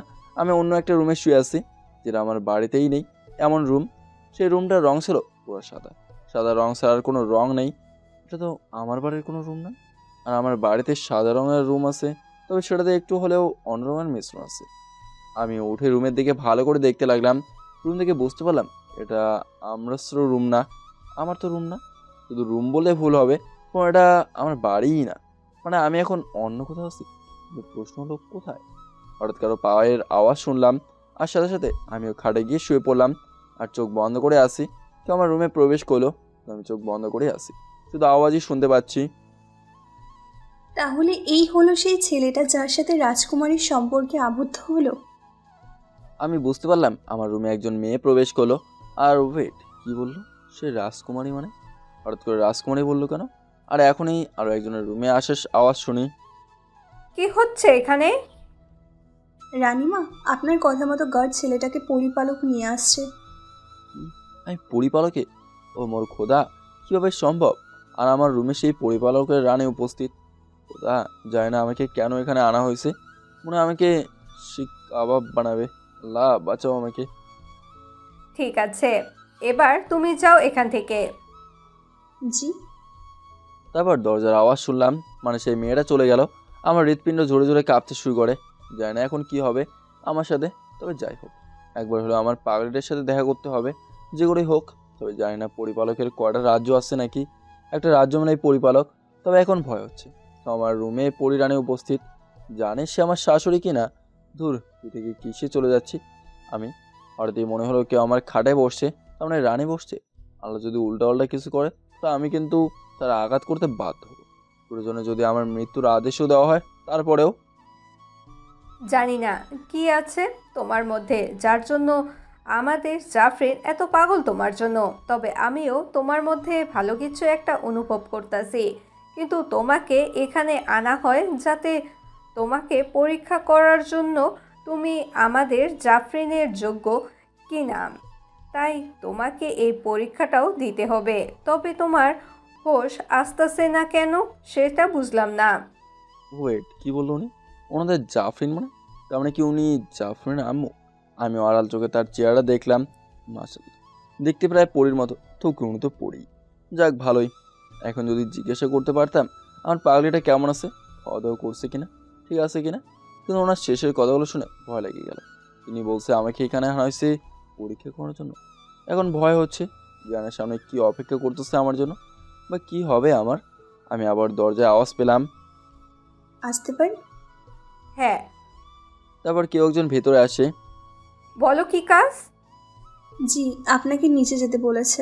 আচ্ছা তুমি যাও, আমি আসতেছি। তারপর মেয়েটা চলে গেল, এর পিছন পিছনে রানীও চলে গেল। সাথে সাথে আমি উঠে পড়ি আর লম্বা একটা শ্বাস নেই। আমি আমার বুকে হাত দিলাম আর দেখলাম আমার হৃৎপিণ্ড কম্পন অনেক বেড়ে গেছে।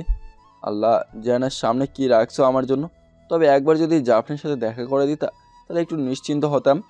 আবার কারো আসার আওয়াজ শুনলাম, সাথে সাথে আবার লেটিয়ে পড়লাম খাটে। কেউ একজন রুমে আসে, আবার দরজা লক করার আওয়াজ শুনলাম। চোখ বন্ধ অবস্থায় একটু ঢুকলাম। হঠাৎ কেউ একজন দৌড়ে এসে আমাকে জড়িয়ে ধরে অজরে কান্না করে দিল। হেই, কি হাল করে রাখছো কলিজা? মুখ ও শরীরের কি হাল হয়ে আছে তোমার? আমার বুঝতে বাকি হলো না এটা জাফরিন। সাথে সাথে আমিও জাফরিনকে জড়িয়ে ধরলাম। জাফরিন, তুমি ঠিক আছো তো? আরে ভাবে কেঁদে কেঁদে কি হাল করে রাখছো তুমি নিজের? কি করব বলো, তারা আমাকে আমার ভালোবাসা থেকে দূরে করে রাখছে। আমার না এখানে তোমাকে ছাড়া এক মুহূর্ত ভালো লাগছে না কলিজা। ওরা তোমার কোনো ক্ষতি করে নাই তো? না, তবে আগে এটা বলো তোমার এই হাল কেন?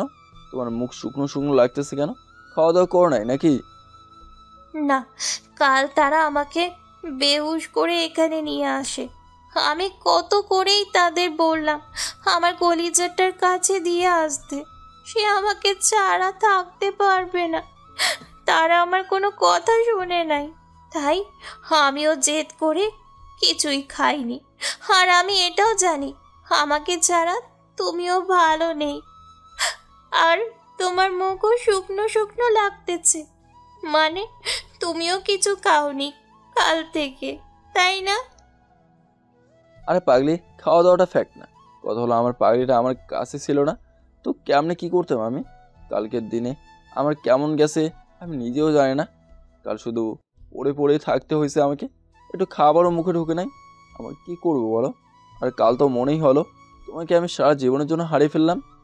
জাফরিন, আমি সত্যিই তোমাকে অনেক ভালোবাসি। তোমাকে ছাড়া আর কিছুই ভালো লাগে না। কাল তুমি ছিলে না বলে ঘরটা একদম নিস্তব্ধ হয়েছিল। আমি তোমাকে ছাড়া খালি অসহায় হয়ে গেছিলাম। তুমি থাকলে একটু নিশ্চিন্তে থাকি আমি, তো আমার খেয়াল রাখার জন্য কেউ তো একজন আছে আমার জন্য। কিন্তু কাল তো তোমাকে বাসায় না পেয়ে মনে হলো আমার শরীর থেকে কেউ আমার আত্মাকেই বের করে ফেলছে। আমরা দুজন দুজনকে ধরে কান্না করতে লাগলাম। আসলে দুজন দুজনকে অনেক ভালোবাসি, তবে আমার মতে জাফরিন আমার থেকেও বেশি আমাকে ভালোবাসে। আমার সামান্য কষ্ট সহ্য করতে পারে না। হঠাৎ কেউ দরজা খোলার চেষ্টা করলো, তখন জাফরিন দরজা লক করে আসার কারণে কেউ দরজা খুলতে পারে নাই। কলিজা, কেউ দরজা খুলতে চাচ্ছে। আমি কিন্তু তোমাকে ছাড়া যাব না, আমি তোমার কাছেই থাকবো। দাঁড়াও, আমি দেখতেছি। তুমি এক কাজ করো, কোথাও লুকাতে পারো নাকি দেখো। আমি দরজার কাছে চলে গেলাম। পরে মনে পড়লো এটা আমার বাড়ি না, আর আমি এখন পরিপালকে আছি। জানি না এখন কি হতে চলেছে আমার সাথে। আল্লাহর নাম নিয়ে দরজা খুললাম আর দেখলাম রানী দরজা নক করতেছিল। দরজা লক করছো কেন? ভিতরে কে আছে? কেউ নেই তো। আমি সাইড হয়ে গেলাম আর রানীও রুমে প্রবেশ করে, আর তার পিছনে আরও দুজন মেয়ে প্রবেশ করে যাদের হাতে ছিল ফলমূল আর কি যেন ছিল, তা খেয়াল করে নাই। আমার আসলে মনে এখন রানীর দিকে, কারণ সে যদি এখন জাফরিনকে রুমে পায় তাহলে আমরা দুজনের জন্যই সমস্যা হতে পারে। রানীর ইশারার মতো রুমে থাকা টেবিলে সেই মেয়েগুলো সে ফল আর প্লেটগুলো রাখে। তারপর রানী তাদের রুম থেকে চলে যেতে বলে। তুমি ঘামছো কেন? আমাকে দেখে ভয় পাচ্ছ? হ্যাঁ, মানে মানে না মানে ভয় পেতে হবে না, ভরসা রাখো, কিছু করব না। শুধু জাফরিনকে একটু বের হতে বলো। উনি কি করে জানলো জাফরিন এখানে? মনে হয় পরীক্ষা করতেছে যে জাফরিন এখানে আছে কিনা সেটা দেখতে। আপনি কি বলতেছেন? জাফরিন এখানে কি করে আসবে? আমি জানি জাফরিন এখানে আছে, ওকে আমি লালন পালন করলাম, আর জানবো না আমার মেয়ে কোথায় আছে? জাফরিন বের হো মা, তোর আব্বু নেই এখানে। সাথে সাথে জাফরিনও বের হলো। আম্মু, আব্বুকে কিছুই বলিও না যে আমি ওর কাছে আছি। সেটা তুই ভাবতে হবে না।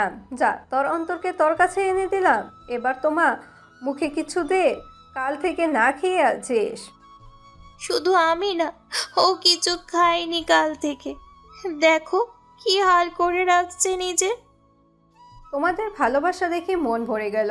কাল মেয়েটা সারাক্ষণ কান্না করছিল, আর আজকে তোমাকে পেয়ে আমাদের মেয়েটা আবারও হাসি খুশি হয়ে গেল। জানি না বাবা তোমার মধ্যে কি আছে, কিন্তু একটা ভালো কিছু আছে তোমার মধ্যে। দোয়া করি তোমাদের ভালোবাসা সার্থক হোক। আমাদের মেয়েটাকে ভালোবাসা দিয়ে আগলে রাখিও বাবা। আসলে আমি একটা সত্যি কথা বলি, আমার মধ্যে কিছুই নেই, যা আছে সব জাফরিনের মধ্যে। আমি একটা সাধারণ মানুষ, যার কাছে না আছে ভালোবাসা। সব ভালোবাসা জাফরিন আমাকে দেয়, সে আমাকে আগলে রাখে। আমি ওকে তেমন কিছুই দিতে পারি না জাফরিনের জন্য। যদি প্রশ্নটা করতে হয় তাহলে জাফরিনের করুন, কারণ আমি যতটুকু ভালোবাসি তাকে, তার থেকেও বেশি সে আমাকে ভালোবাসে। তবে আমিও নিজের যথাসাধ্য চেষ্টা করব জাফরিনকে আগলে রাখার। তোমার কথাবার্তাগুলো আমার মনে লাগলো। তুমি নিজেকে অন্যদের সামনে ছোট মনে করে দেখো, কিন্তু একটা কথা মনে রেখো, সম্পদ চিরস্থায়ী থাকে না, ভালোবাসা থাকে। তোমার কথাগুলোর দিকে আমার মন জয় করে নিলে বাবা। এখন তোমার একটাই কাজ, আমার মন যেমন জয় করলে জাফরিনের আব্বুরও মন জয় করে নিতে হবে তোমাকে, আর সেই জন্যই তোমাকে এখানে আনা হয়। ঠিক আছে, আমি আমার যথাসাধ্য চেষ্টা করব জাফরিনের আব্বুর মন জয় করে নিতে। এখন তোমরা দুজনে খাওয়া দাওয়া করে নাও, তারপর তোমাদের আমি আমাদের প্রসাদ ঘুরে দেখানোর ব্যবস্থা করতেছি। জি। তবে আরও একটা কথা, তোমার মধ্যে একটা বিশেষ কিছু অনুভব করছি অন্তর। কথাগুলো বলে রানী চলে গেল। তবে ওনার শেষ কথাটা বুঝলাম না আমি।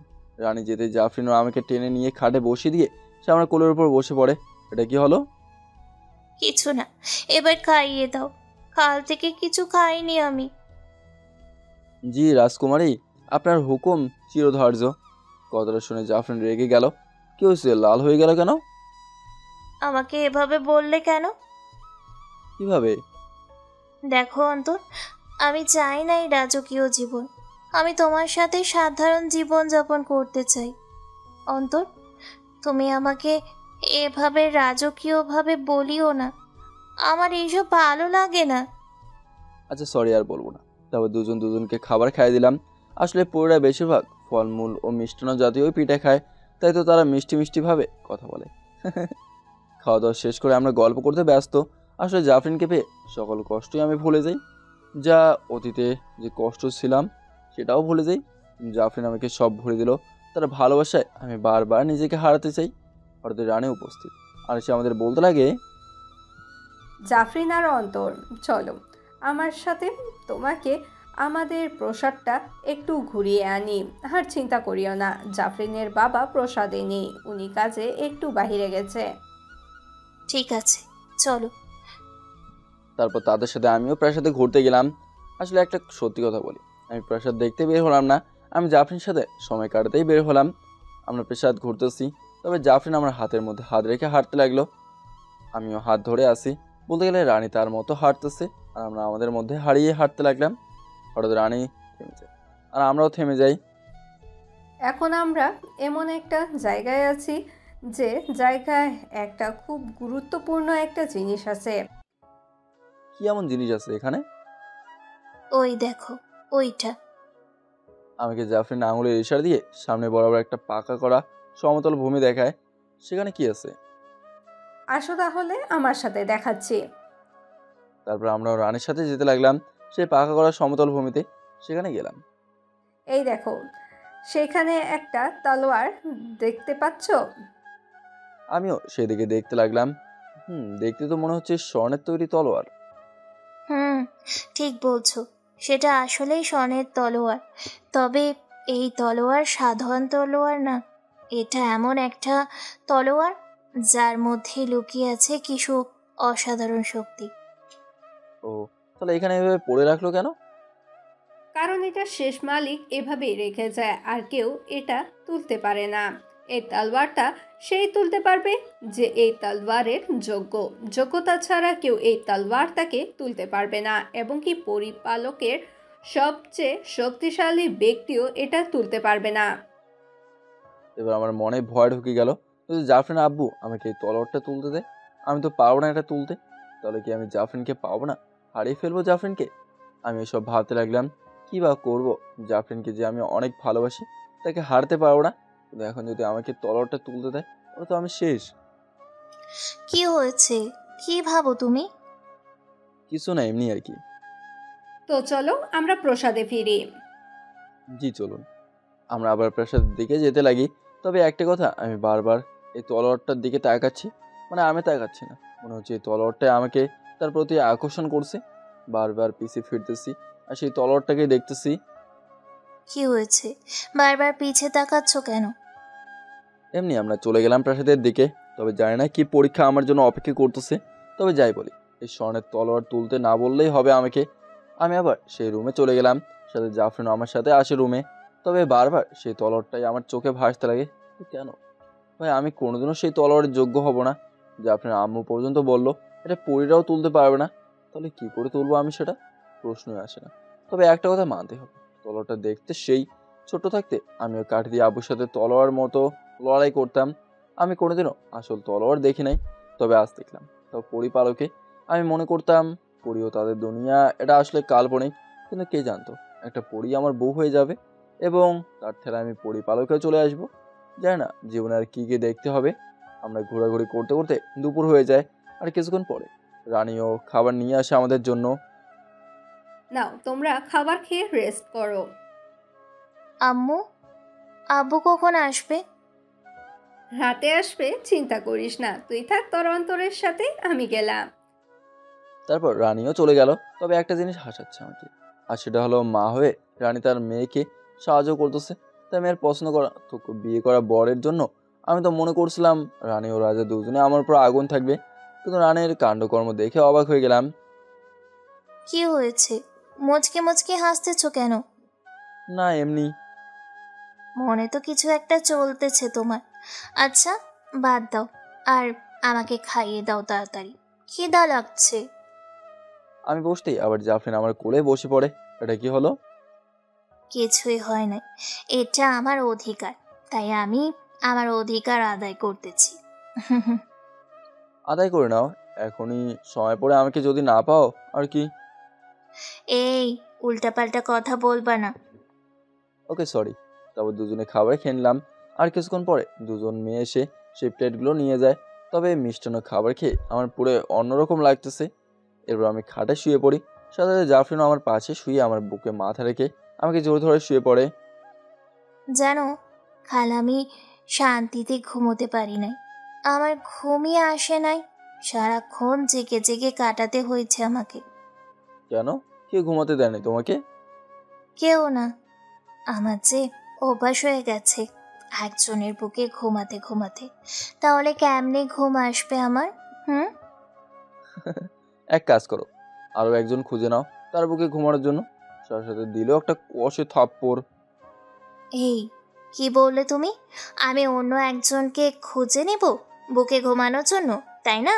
যদি সেটাই করার হতো তাহলে কেন তোমাকে ভালোবাসতাম, কেন তোমাকে বিয়ে করতাম আমি? এই কথা কি করে বললে তুমি? তোমার মুখে কথাটা আটকায় নাই বলার আগে?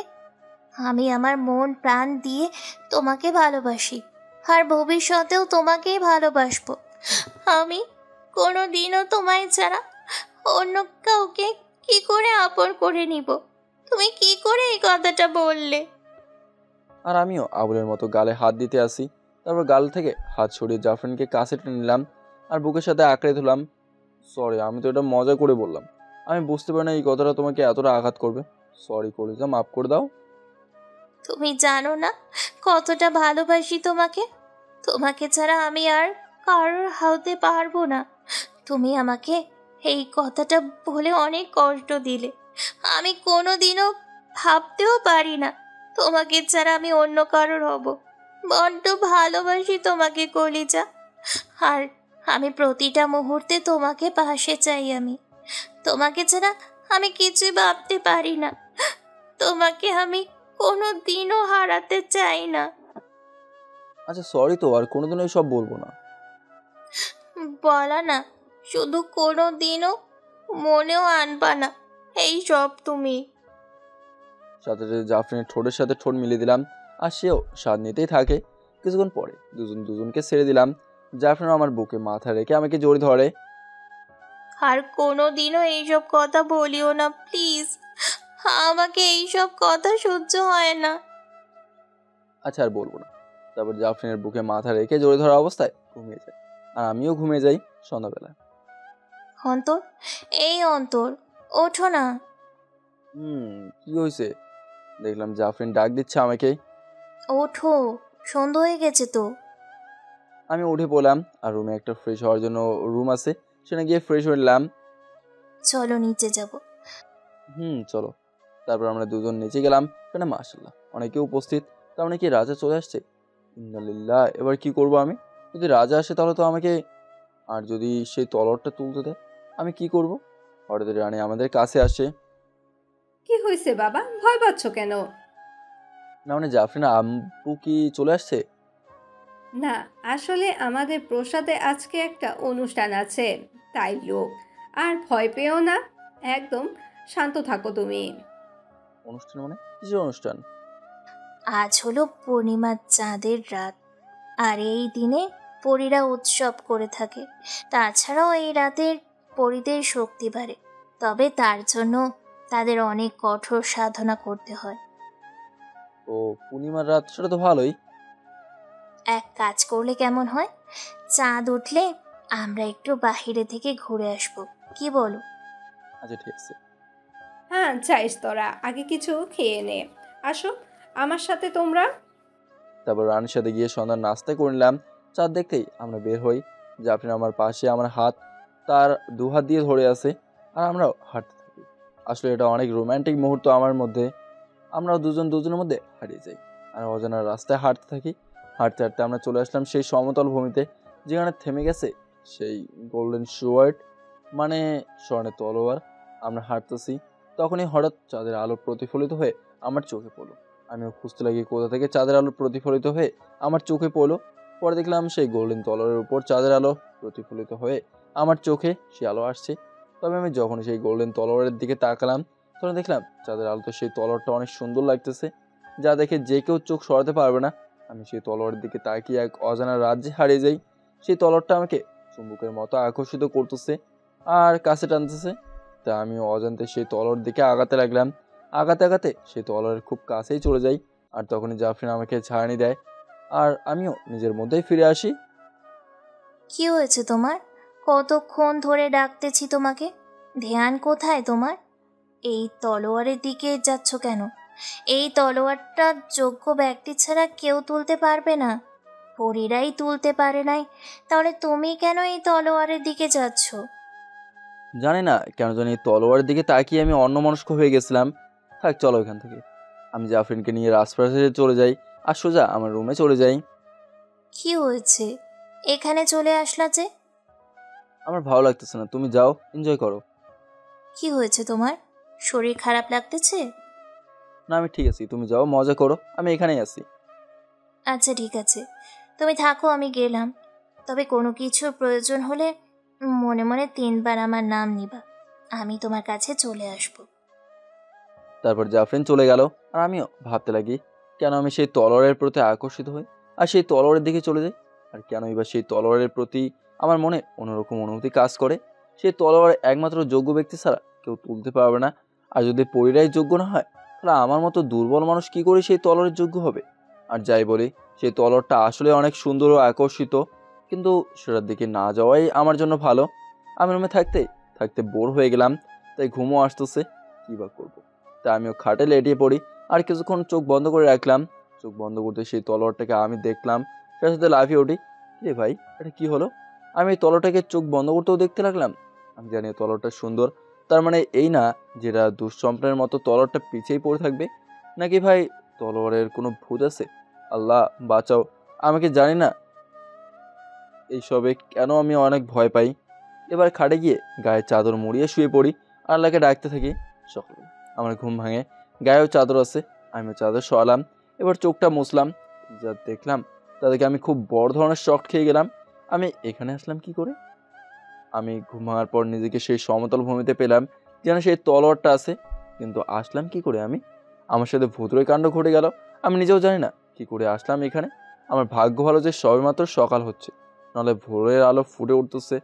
নয়তো পরিপালকের জনগণ আমাকে এভাবে দেখে ভিখারি মনে করতো বা বাড়িহীন বলে মনে করতো। আমি সাথে সাথে উঠে পড়লাম আর দিলাম দৌড়।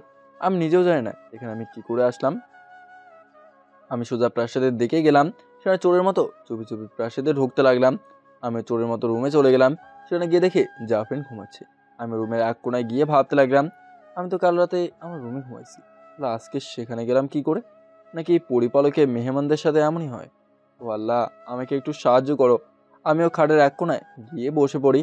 আর আজকের কাণ্ডটা ভাবতে ভাবতে চোখ বন্ধ হয়ে যায় আর আমারও ঘুম চলে আসে।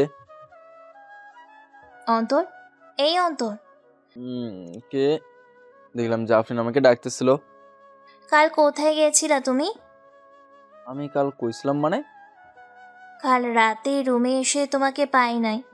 হয়তো তুমি কোথাও গেছিলা। কই গেছিলা তুমি?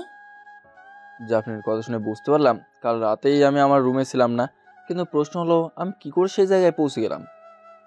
কি হলো? কি ভাবতেছো এত? কই কিছুই না তো। যাও, ফ্রেশ হয়ে যাও, তারপর আমরা নিচে গিয়ে খাবার খেয়ে নিব। আমিও কোনো কথা না বলেই ফ্রেশ হয়ে নিলাম, কিন্তু বারবার আমার মনে এই প্রশ্নই চলতেছে, আমি কি করে সেই তলোয়ারের জায়গাটায় গেলাম? আমরা দুজনেই চলে গেলাম নিচে। সেখানে গিয়ে কিছু খেয়ে নিলাম। তবে খাওয়ার সময় মাথায় সেই প্রশ্নগুলোই চলতেছে আমার। কিছুক্ষণ পরে জাফরিনের আব্বু মানে রাজা আমাদের তার কাছে যেতে বলে। আমার মনে ভয় ঢুকে গেল, কারণ এখন আমার জন্য হয়তো কঠিন পরীক্ষা অপেক্ষা করছে। জানি কি হবে আমার সাথে। আমরা জাফরিনের আব্বুর কাছে গেলাম। সেখানে গিয়ে তো আমি ভয়ে শেষ, কারণ সেখানে অনেকজনই আছে। মানে সেই রুমটা গোটা রাজ দরবারের মতো, যেটা আমি ছোট থাকতে টিভিতে দেখছিলাম। তাহলে তুমি সেই মানুষ যে কিনা আমার মেয়েকে বশ করে রাখছো? কি বলেন আপনি? আমি আপনার মেয়েকে বশে করে রাখলাম মানে? এই কথাটা দিয়ে আপনি কি বোঝালেন? এই ছেলে, খবরদার, তুমি কার সাথে মুখে মুখে কথা বলতেছো? মাফ করবেন, আমার কোনো কথা যদি আপনার খারাপ লাগে, কিন্তু একটা কথা, আমি কখন আর কিভাবে আপনার মেয়েকে বশে করলাম? না হলে আমার মেয়েটা তোমার জন্য এত পাগল কেন? এক মিনিট, একটু ভুল বলছেন আপনি। পাগল না, পাগলি হবে। জায়গাতেই রাজা বোল্ট আর সেখানে থাকা বাকিরা আমার কথা শুনে হেসে দিল। এই ছেলে, তুমি কি আমাকে অপমান করলে? না, আমার ইচ্ছা নেই কাউকে অপমান করার। আচ্ছা, আমার মেয়েকে তুমি কতটুকু ভালোবাসো? কতটুকু ভালোবাসি তা তো বলতে পারবো না, কিন্তু এটুকু বলতে পারি, জাফরিনকে ছাড়া আমি থাকতে পারবো না। তাকে আমার জীবনের প্রতিটা মুহূর্তেই চাই। বুঝলাম। আচ্ছা, যদি তুমি আমার পরীক্ষা উত্তীর্ণ হও, তাহলে আমি তোমাদের দুজনের সম্পর্ক মেনে নেব। কি পরীক্ষা দিতে হবে আমাকে? বেশি কিছু না, শুধু একজনকে হারাতে পারলেই হবে। হারাতে পারলেই হবে মানে? না, আমি এই পরীক্ষা নিতে দিব না। আব্বু ও মানুষ, ও কি করে? জাফরিন, তুমি চুপ থাকো, আমাদের মাঝে কথা বলতে আসিও না। তো তুমি কি রাজি আমার কথায়? যদি তুমি লড়াইয়ে জিতে যাও, তাহলে কথা দিলাম আমি তোমাদের মেনে নিব। আর যদি হেরে যাই? হারার পরটা বললেই ভালো। তো রাজি তুমি? আব্বু, এটা ঠিক করতেছো না তুমি। ও পারবে না লড়াই করতে। ও তো আমাদের মতো না, ও সাধারণ একজন মানুষ। তাহলে কি করে ও? জাফরিন, আমরা চাই তোমাকে তোমার যোগ্য একজনের হাতে তুলে দিতে। যদি সে তোমাকে রক্ষা করতে না পারলে, তো কিসের ভালোবাসা হলো তোমাদের? আব্বু, ও যোগ্যতা পরীক্ষা করতে হবে না। আমি নিজেই ওকে বেছে নিচ্ছি। আর ও কি করে লড়াই করবে? যদি লড়াই করতে না পারে, তাহলে কিসের পুরুষ মানুষ সে? এইরকম পুরুষের কাছে আমি ভুলেও তোকে যেতে দেব না। জাফরিন, আর কথা বলি না। আর আমি আপনার চ্যালেঞ্জে রাজি। অন্তর, কোনো কথা আর বলিও না। উনি আমার পুরুষত্ব নিয়ে কথা বলছে, আমি এবার জবাব দিবই। ঠিক আছে, আর রাতে লড়াইয়ের আয়োজন করা হবে, প্রস্তুত থেকো। আমাকে জাফরিন রুমে নিয়ে যায়। তুমি কি পাগল হয়ে গেছো? কেন আব্বুর কথা শুনে লড়াইয়ের জন্য রাজি হয়ে গেলে? তুমি কি ভুলে গেছো তুমি একজন মানুষ? তাহলে কি করে লড়াই করবে তুমি? আমি জানি না কি করে লড়াই করব, কিন্তু তোমার আব্বু আমাকে ইনসাল্ট করছে, সে আমার পুরুষত্ব নিয়ে কথা বলছে, কি করে আমি লড়াইয়ের জন্য মানা করে দেব? অন্তর, তুমি পারবে না তাদের সাথে। তোমার কাছে কোনো শক্তি নেই। তুমি শুধুই একজন সাধারণ মানুষ।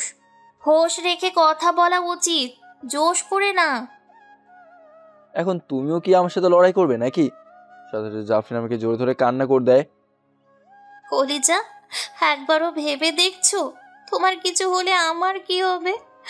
আমি যে তোমাকে ছাড়া বাঁচবো না কলিজা। আমি জানি আমার পাগলিটা আমাকে কতটা ভালোবাসে, কিন্তু তোমার আব্বু আমার পুরুষত্ব নিয়ে কথা বলছে, তাই কি করে আমি এই লড়াইয়ের জন্য মানা করব? তুমি শুধু আল্লাহর কাছে আমার জন্য দোয়া করো। আমি তোমাকে ছাড়া বাঁচবো না কলিজা। অন্যদিকে অবশেষে সেই মানুষের বাচ্চাকে আমি আমার জালে ফাঁসিয়ে নিলাম। আমি কোনোদিন আমাদের জাফরিনের সাথে তাকে মেনে নেব না। আর সবচেয়ে বড় কথা, আমি যে করেই হোক সেই মানুষের বাচ্চাকে মারতে চাই। আমি মানুষদের চোখেই দেখতে পারি না, আর আমি কিনা মানুষকে আমার মেয়ের জামাই করব? কখনোই না। তবে লড়াইয়ের জন্য তো সে রাজি হয়ে গেল, তবে এই লড়াই তার জীবনের শেষ লড়াই হবে। রাজা পুরোপুরি ব্যবস্থা করতে লাগে অন্তরকে মারার জন্য। এদিকে জাফরিন আমাকে জোরে ধরে সজোরে কান্না করেই যাচ্ছে। কারণ আমি জানি জাফরিন আমাকে কতটা ভালোবাসে, কিন্তু জাফরিনের আব্বু আমাকে ইনসাল্ট করছে। আমি মানুষ হতে আমাকে নিয়ে হাসি ঠাট্টা করলো। আমি নিজের যথাসাধ্য চেষ্টা করব এর জবাব দিতে। সন্ধ্যা আমাকে বলা হয়েছে লড়াইয়ের নাকি সেই জায়গা হবে যে জায়গায় সেই স্বর্ণের তলোয়ারটা আছে, সেই স্থানে লড়াইয়ের ব্যবস্থা করা হয়। তবে লড়াইয়ে জিতি বা হারি, তবু নিজেকে পুরুষ বলে পরিচিত দিয়েই যাব। প্রয়োজনে মরলে মরবো, আসলে মরার ইচ্ছা নেই আমার। কারণ জাফরিন আমার মৃত্যু সহ্য করতে পারবে না, কিন্তু লড়াইও আমি ছাড়তে পারবো না। আমাকে সেই জায়গা বরাবর নিয়ে যাওয়া হয় যেখানে লড়াই হবে। আমি সাধারণ একজন মানুষ, জানি না আমার সাথে কি হবে, তবে চেষ্টা করব বেঁচে থাকার। আর না হলে শেষ নিঃশ্বাস পর্যন্ত নিজেকে পরিচিত করেই যাব আমিও একজন পুরুষ। আমি সেই জায়গায় যাই, তবে আমার চোখ সেই তলোয়ারের দিকেই পড়ে। আমি বারবার সেই তলোয়ারটা দেখতে লাগি। হয়তো তলোয়ারটা আমাকে কিছু বলতে চাচ্ছে, কিন্তু আমি বুঝতেছি না। আমি জানি না আমার সাথে কি হতে চলেছে, তবে কেন জানে খুব ভয় লাগতে লাগলো। আমি দেখলাম সেই জায়গাতে পুরো লোকজনে ভর্তি হয়, তো আমার দিন শেষ দেখতেই আসছে। আমি নিজেকে শান্ত করলাম। সেখানে থেকে একজন গার্ড বলে, তুমি চাইলে এখান থেকে যে কোনো অস্ত্র ব্যবহার করতে পারো। আমাকে কিছু তলোয়ার দেখাতে লাগে, তবে আমি তলোয়ার দিয়ে ফাইট করতে পারবো না। আর আমাদের আধুনিক যুগে তো তলোয়ার খুব কম মানুষই চিনবে, কারণ বর্তমানে অনেক আধুনিক অস্ত্র, পিস্তল, রাইফেল, বোমা এইসব দিয়ে শত্রুদের উড়িয়ে দেওয়া হয়। কিন্তু পরিপালক ঠিকই প্রাচীন যুগেরই লড়াই করার স্টাইল ব্যবহার করতে লাগে। আমি ভালো করেই জানি তলোয়ার আমার ধারা চলবে না, তারপরেও একটা নিলাম। আমার না আছে প্রোটেকশন, না আছে হেলমেট, না আছে আর্মার, শুধু একটা তলোয়ার আছে, যেটা আমি তুলতেই আমার সকল শক্তি বের হয়ে যাইতেছে। এখন জানি না লড়াই করব কি করে। আর ভালোবাসা আমাকে কোথা থেকে কোথায় নিয়ে আসলো, সারা জীবনটাই বেদনা করে দিল। আমি দেখলাম আমার ঠিক সামনে বরাবর একজন দাঁড়িয়ে আছে, যার কিনা আর্মার হেলমেট পরে আছে, আর তার হাতে দুটো ছুরি আছে। আমি তাকে আর নিজেকে দেখতে লাগলাম। তাকে দেখে মনে হচ্ছে ফুল ট্রেন্ড একজন ফাইটার, আর আমি কিনা আদৌ ভাই। হঠাৎ রাজা আদেশ দেয় লড়াই শুরু করার, আর আমি আল্লাহকে স্মরণ করে নিলাম। জানি না কি হবে, কিন্তু যদি মরে যাই তাহলে তো শেষ। আর তখন মাথা আসে সেদিনের কথা, যেদিন ছিনতাইকাররা আমাকে ছুরি দিয়ে আঘাত করে রাস্তায় ফেলে যায়। যদি সেদিন আমি মরে যেতাম তাহলে এত কিছুই হতো না, কিন্তু মনে হচ্ছে আজকে গেলাম আমি।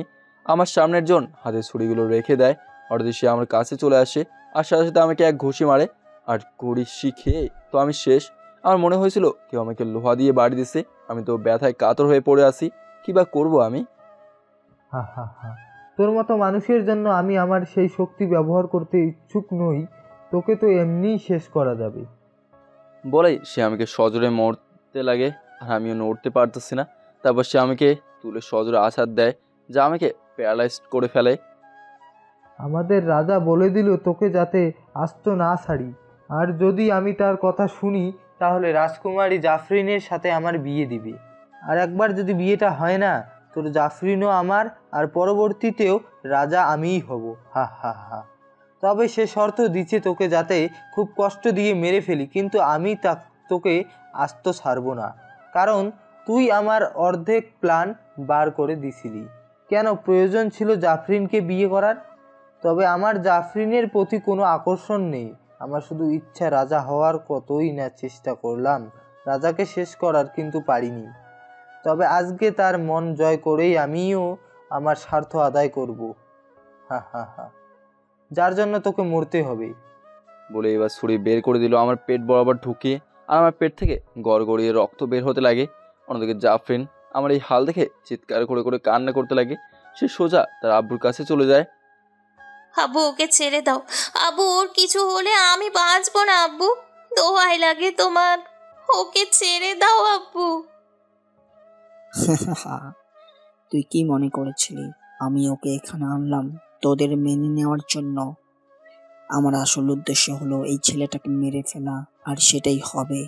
এই মানুষের বাচ্চা তো মরবেই, আর সাথে তোকেও আমি এই মানুষের বাচ্চার সাথে কোনোদিন মেনে নেব না। তারপর রাজা তার গার্ডদের ডাক দিয়ে বলে জাফরিনকে প্রাসাদের দিকে নিয়ে যেতে, আর একটা রুমে আটকে রাখতে। সাথে রাজার গার্ড জাফরিনকে ধরে নিয়ে যায় আর একটা কক্ষে আটকে রাখে। আমার মেয়েকে নিজের ভালোবাসার ফাঁদে ফেলে পরিপালকের রাজা হওয়ার স্বপ্ন দেখা হয়েছিল, তাই না? এইবার মর তুই। আমি মানুষদের দু চোখেই দেখতে পারি না, আর আমি নাকি তাকে আমার মেয়ের জামাই হিসেবে মেনে নেব। রাজা তো মহা খুশি, কারণ সে তার কাজে সফল হয়ে যাচ্ছে। এদিকে আমি জানি না বাঁচলে আমি আর বাঁচবো কিনা, কারণ যেভাবে আমাকে আঘাত করা হলো আমি তো শেষ। পুরো শরীরে ব্যথায় হাহাকার, তার উপর আমার পেটে ছুরি দিয়ে আঘাত করে। হা হা হা, হয়তো শেষ সময় চলে এসেছে তোর। কোনো শেষ ইচ্ছা আছে তোর? আমি কোনো রকম তার গলায় চেপে ধরলাম, আর সাথে সাথে দিলাম একটা মুখে ঘুষি। সে ঘুষি খেয়ে উল্টে পড়ে, আর আমার তো অবস্থা পুরাই খারাপ। পেটের মধ্যে ছুরি ঢুকিয়ে দেওয়া হয়, আর তার আগেও আমাকে আঘাত করা হয় আর আছাড় দেওয়া হয়। বলতে গেলে ব্যথায় আমি নড়তেও পারতেছি না। জানি না কি হবে আমার এখন। হয়তো মৃত্যু চলে আসছে আমার, হয়তো আর জাফরিনকে পাবো না আমি। আমার চোখ আস্তে আস্তে বন্ধ হয়ে আসতে লাগে, তবুও চোখ খুলে রাখার চেষ্টা করি আমি। আর তখনই সে এসে আমাকে তুলে আছাড় মারে, আর আমিও ছিটকে পড়ি। এবার মনে হচ্ছে একটা হাড়ও বাকি নেই ভাঙার। আমি দেখতে লাগলাম সেখানে থাকা সবাই সেই গার্ডের প্রশংসা করতেই ব্যস্ত, আর জাফরিনের আব্বুর দিকে তাকালাম। সে আমরা এই অবস্থা দেখে অনেক খুশি। হঠাৎ সেই গার্ডটা আসে। তুই কেমন মানুষ, আমাকে একটা আঘাত করতে পারলি না? কে বলছে একটা আঘাত করে নাই? আমি একটা আপনার নাকে হাত দিয়ে দেখেন কিছু হয়েছে কিনা।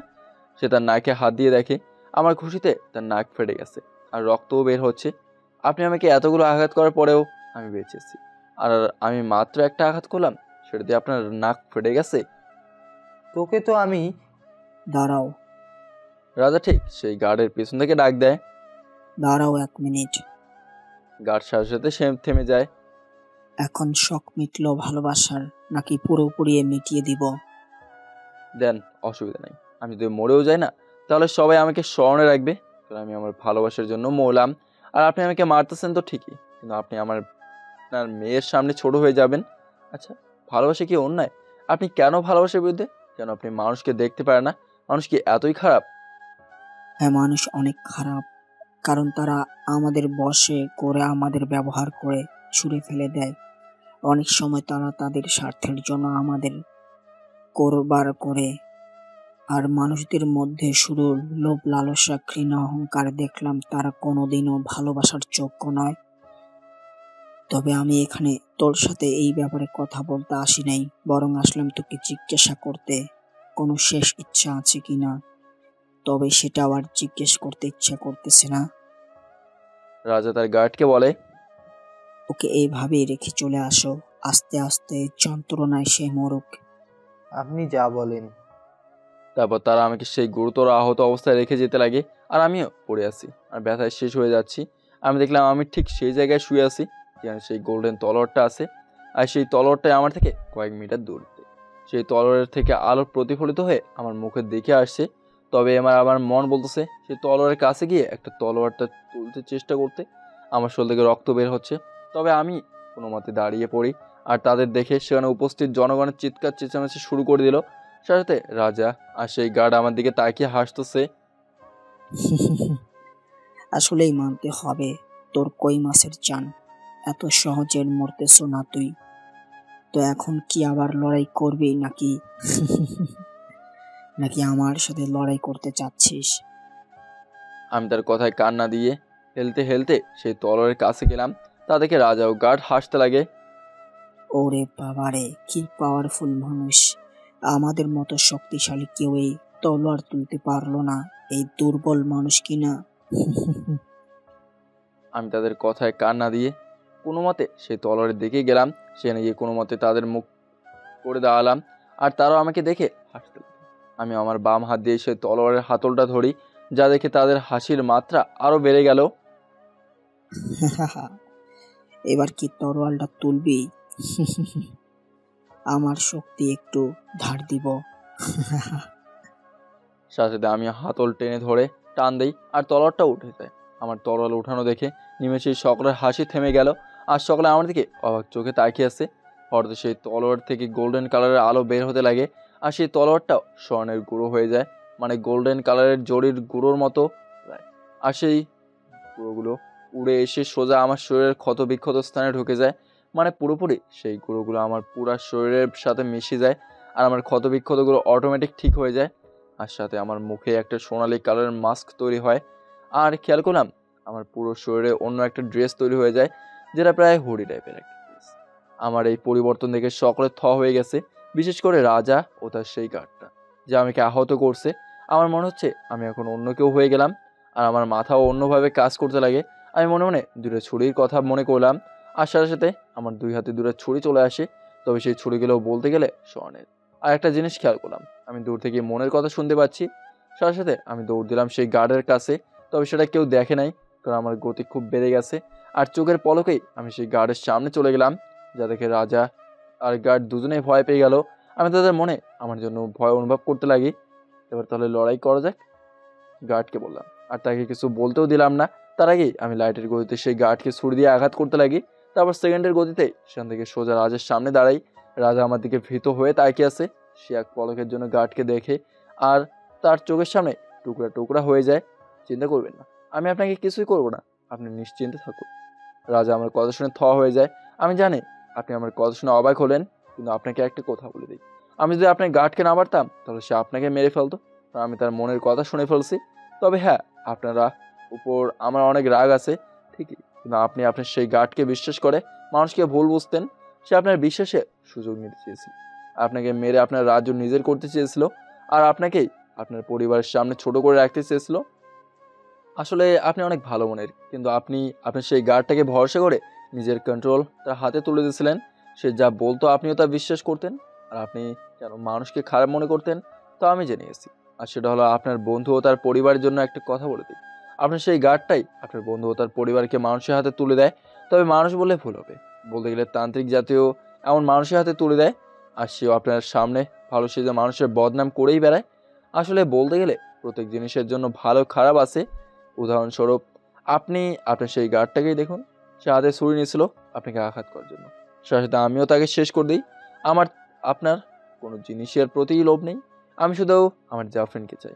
আর একটা কথা, আপনি মানুষকে দুর্বল মনে করছেন, আসলে মানুষ দুর্বল না, মানুষকে সৃষ্টির সেরা জীব বলা হয়, কারণ তাদের বুদ্ধি, শক্তি, আবেগ, বিবেক আছে।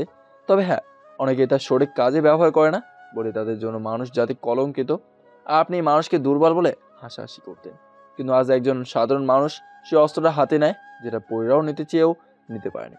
আপনি আপনার রাজ্য নিয়েই থাকুন, আমি আমার ভালোবাসাকে নিয়েই থাকবো, চলি বলে একটা চুটকি মারলাম, আর সেখান থেকে সোজা জাফরিনের কাছে চলে যাই। দেখলাম জাফরিন কান্না করতে লাগে আমার কাছে। এখন নিজের মধ্যেই একটা শক্তি অনুভব করতে লাগলাম, যেটা পরিদের চেয়েও বেশি শক্তিশালী আর অনেক উন্নত, যেটা পরিদের টক্কর দিতে পারবে। শুধু টক্কর না, তাদের শেষ করেও দিতে পারবে। তবে আমার এই শক্তির প্রয়োজন নেই। আর তবে আমি অবাক হলাম, কারণ আমি সেই তলাটা তুলতে পারলাম, যেটা পরিরাও তুলতে পারেনি। আর যখন সেই শক্তি দিয়ে আমি গার্ডকে শেষ করলাম, তখন আমি আমার মধ্যেই ছিলাম না, মানে আমি আমার মধ্যে থেকে অন্য কেউ আমাকে কন্ট্রোল করছে। জাফরিন, আমার কথা শুনে জাফরিন আমার দিকে তাকালো। কে কে আপনি, আর এখানে কি করে আসলেন? আসলে আমার মুখে সোনালি কালারের কাপড় দিয়ে মাস্ক আছে, তাই সে চেনে নেয় আমাকে। আমার ড্রেস আপের জন্য, তাই চিন্তা করলাম একটু মজা নিই। আমি কি এসব না হয় পরেই বলে, কিন্তু একটা খবর দিতে আসলাম। কি খবর? যে মানুষটাকে আপনি ভালোবাসতেন সে আর নেই। কথা শুনে হঠাৎই জাফরিন নিস্তব্ধ হয়ে গেল। আমি তার মুখের অবস্থা থেকে বুঝতে পারলাম সে খুব বড়ভাবে শক খেয়ে গেল। না, এ হতে পারে না। ও আমাকে ছেড়ে যেতে পারে না। ও আমাকে কথা দিয়েছিল, ও ও কোনোদিনও আমাকে একা করে যাবে না। অন্তর, বলে আরো জোরে জোরে কান্না করতে লাগে। সাথে সাথেই সে খুব জোরে সরেই কান্নায় শুরু করে দেয়। আমি ওকে জাপটে জড়ে ধরে, আরে আরে পাগলি, আমার কান্না করতেছেন কেন? আমি মরি নাই তো। তারপর মুখের সেই মাস্কটা সরাই। সাথে সাথে জাফরিনের কান্না থেমে যায়। আর জাফরিন আমার দিকে চোখ বড় বড় করে দেখতে লাগে, এভাবে কি দেখো? সাথে সাথে জাফরিন আমাকে জড়ে ধরে কান্না করে দেয়। আরে কান্না করতেছো কেন? আমি তো আসি, তাই না? কোনো মতে আমি জাফরিনের কান্না থামাই। তুমি তুমি এভাবে কেন? আর কিভাবে এই রুমে আসলে? তারপর সব বলি। সে আমার কথাগুলো শুনে অনেক বড়ভাবে শক খেয়ে যায়। বললাম না, আমার কলিজার মধ্যে কোনো না কোনো স্পেশাল কিছু আছে। আমাকে এখান থেকে এক্ষুনি নিয়ে চলো। আমি থাকবো না এখানে। তুমি আমাদের জায়গায় চলে যাই। চলো। আমি যখন চুটকি মারতে যাব তখন রাজা রানীর দরজা দিয়ে প্রবেশ করলো।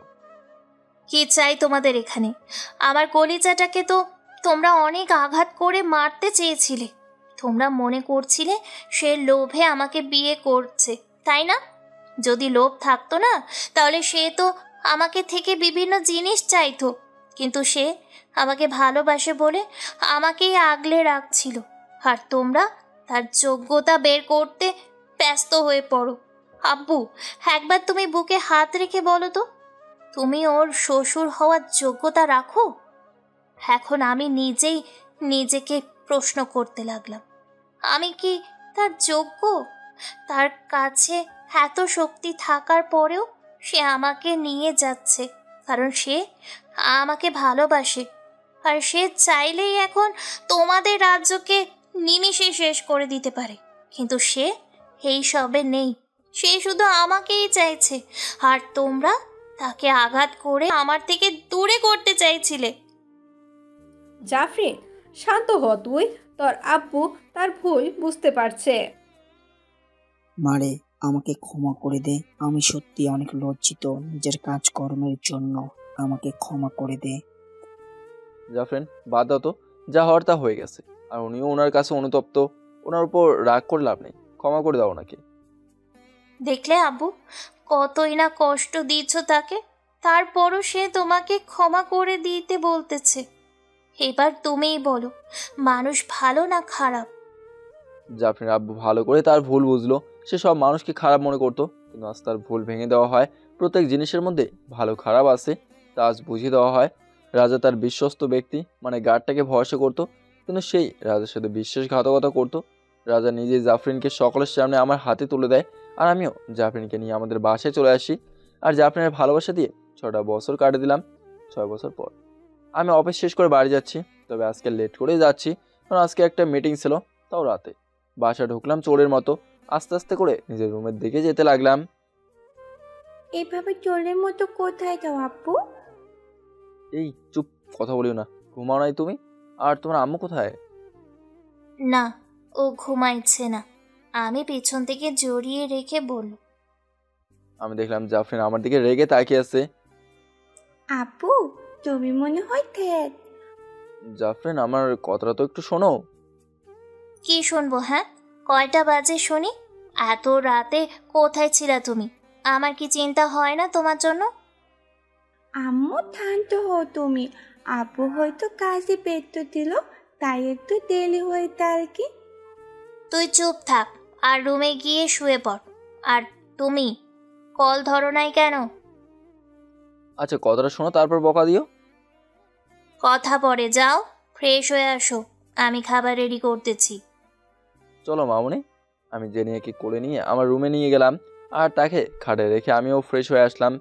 জেনিয়া আমার আর জাফরিনের একমাত্র মেয়ে, যে দেখতে প্রায় তার আম্মুর মতোই। তার আম্মুর নামের উপর ভিত্তি করেই রাখা হয়। সে মাত্র 4 বছর হবে। আম্মু, খাবার হয়ে খাইছো? হ্যাঁ আব্বু, আম্মু খাইয়ে দিয়েতে, কিন্তু আম্মু খাইনি। তোমার জন্য বলতে আতে। এত দেরি হয়েছে কেন তোমার আব্বু? আর বলিও না, কাজের জন্য। চলো নিচে যাব। তারপর জেনিয়াকে কোলে নিয়ে চলে গেলাম ডাইনিং রুমে। দেখলাম জাফরিন খাবার নিয়ে বসে আছে, তবে রেগেও আছে। জেনিয়া, তুমি রুমে চলে যাও, নাহলে তোমার আম্মুকে মানাতে পারবো না। ঠিক আছে আব্বু। তারপর কোল থেকে নামিয়ে দিলাম, আর সেও তার রুমে চলে যায়। আর আমিও টেবিলে বসে পড়ি, আর জাফরিন খাবার দেয়। সরি তো, আসলে আজকে একটা মিটিং ছিল। তুমি জানো আমি কতটা ভয় ছিলাম? এই রকম এক রাতেই তোমার সাথে কি হয়েছিল মনে আছে তোমার? আরে কান্না করতেছো কেন? আমার কিছুই হবে না। যদি তোমার কিছু হয়ে যায় কি হবে আমাদের? শোনো, আমি তোমাকে ভালোবাসি, তাই তোমার জন্য ভয় লাগে আমার। সাথে সাথে জাফরিনের কাছে গিয়ে তাকে একটু আলতো করে জোরে ধরি। শোনো, আমরা কিন্তু এখন মানুষ, আমাদের কাছে আমাদের শক্তি নেই, তাই তোমার জন্যই আমার বেশি ভয় করে। আচ্ছা সরি, আর এমন হবে না। তারপর কোনো মতে জাফরিনকে শান্ত করলাম আর দুজনকে খাবার খাইয়ে দিলাম। খাবার শেষ করে জাফরিন প্লেট ধুচ্ছে আর আমিও পেছন থেকে জোরে ধরি। আমি জানি তুমি আমার জন্য ভয় পাও, চিন্তা করিও না, আল্লাহ আছে তো আমাদের সাথে, আর আমিও সাবধানে চলাফেরা করতেছি তো। শুধু সাবধানে না, দেখে শুনে চলাফেরা করতে হবে তোমাকে। তারপর আমরা আমাদের বেড রুমে চলে যাই। এখন তুমি আর একা নও অন্তর, তোমার সাথে আমারও আমাদের মেয়েরও জীবন জুড়ে আছে। আমিও জাফরিনকে জোরে ধরি। তুমি নিশ্চিন্তে থাকো আর আল্লাহর কাছে আমার জন্য দোয়া করো, তবে শুধু আমার জন্য না, আমাদের জন্য। আর তখন জেনিয়া রুমে আসে আর সাথে সাথে জাফরিনকে ছেড়ে দেই। আপু, আমার ঘুম আসছে না, আমি তোমাদের সাথে ঘুমাবো। আমি গিয়ে জেনিকে নিয়ে আমাদের মাঝখানে শুয়ে দেই আর তার কপালে আলতো করে একটা চুমু দিই। গুড নাইট আমার পরিটা। গুড নাইট আপু আম্মু। গুড নাইট আমাদের রাজকুমারীটা। আমরা ঘুমিয়ে পড়লাম। রাতের বেলা আমার ঘুম ভেঙে যায় আর দেখলাম জাফরিন জানালার পাশে দাঁড়িয়ে আছে। আমি তার কাছে গেলাম। কি হয়েছে, ঘুম আসতেছে না তোমার? জানো, আজ আমি অনেক খুশি। আজকে আমার মতো গর্ভবতী মেয়ে মনে হয় আর নেই। সেটা কি করে? এমন একজনকে পেলাম যে কিনা আমাকে অনেক ভালোবাসে, আর এখন তো আমাদের পরিবার পরিপূর্ণ হলো। বলে জাফরিন আমাকে জড়িয়ে ধরে। তোমাকে অনেক অনেক ধন্যবাদ আমার জীবনে আসার জন্য। আমি তোমার জীবনে না, তুমি আমার জীবনে আসছো আর আমার জীবনটাকে রঙিন করে তুললে। সত্যি আমি অনেক ভাগ্যবান, তোমার তো একজনকে পেলাম। তবে একটু বেশি আমার ভাগ্য ভালো, কারণ আমি তো পরিবও পাইছি। আচ্ছা, জেনিয়াকে একটা ফাই দিলে কেমন হয়?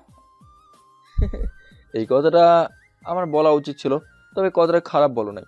তবে আর যাই বলো না কেন, তুমি সত্যি আমার জীবনটাকে গুছিয়ে দিলা। Thank you so much. এখন চলো ঘুমাবো। তারপর আমরা আমাদের খাটে গিয়ে শুয়ে পড়ি।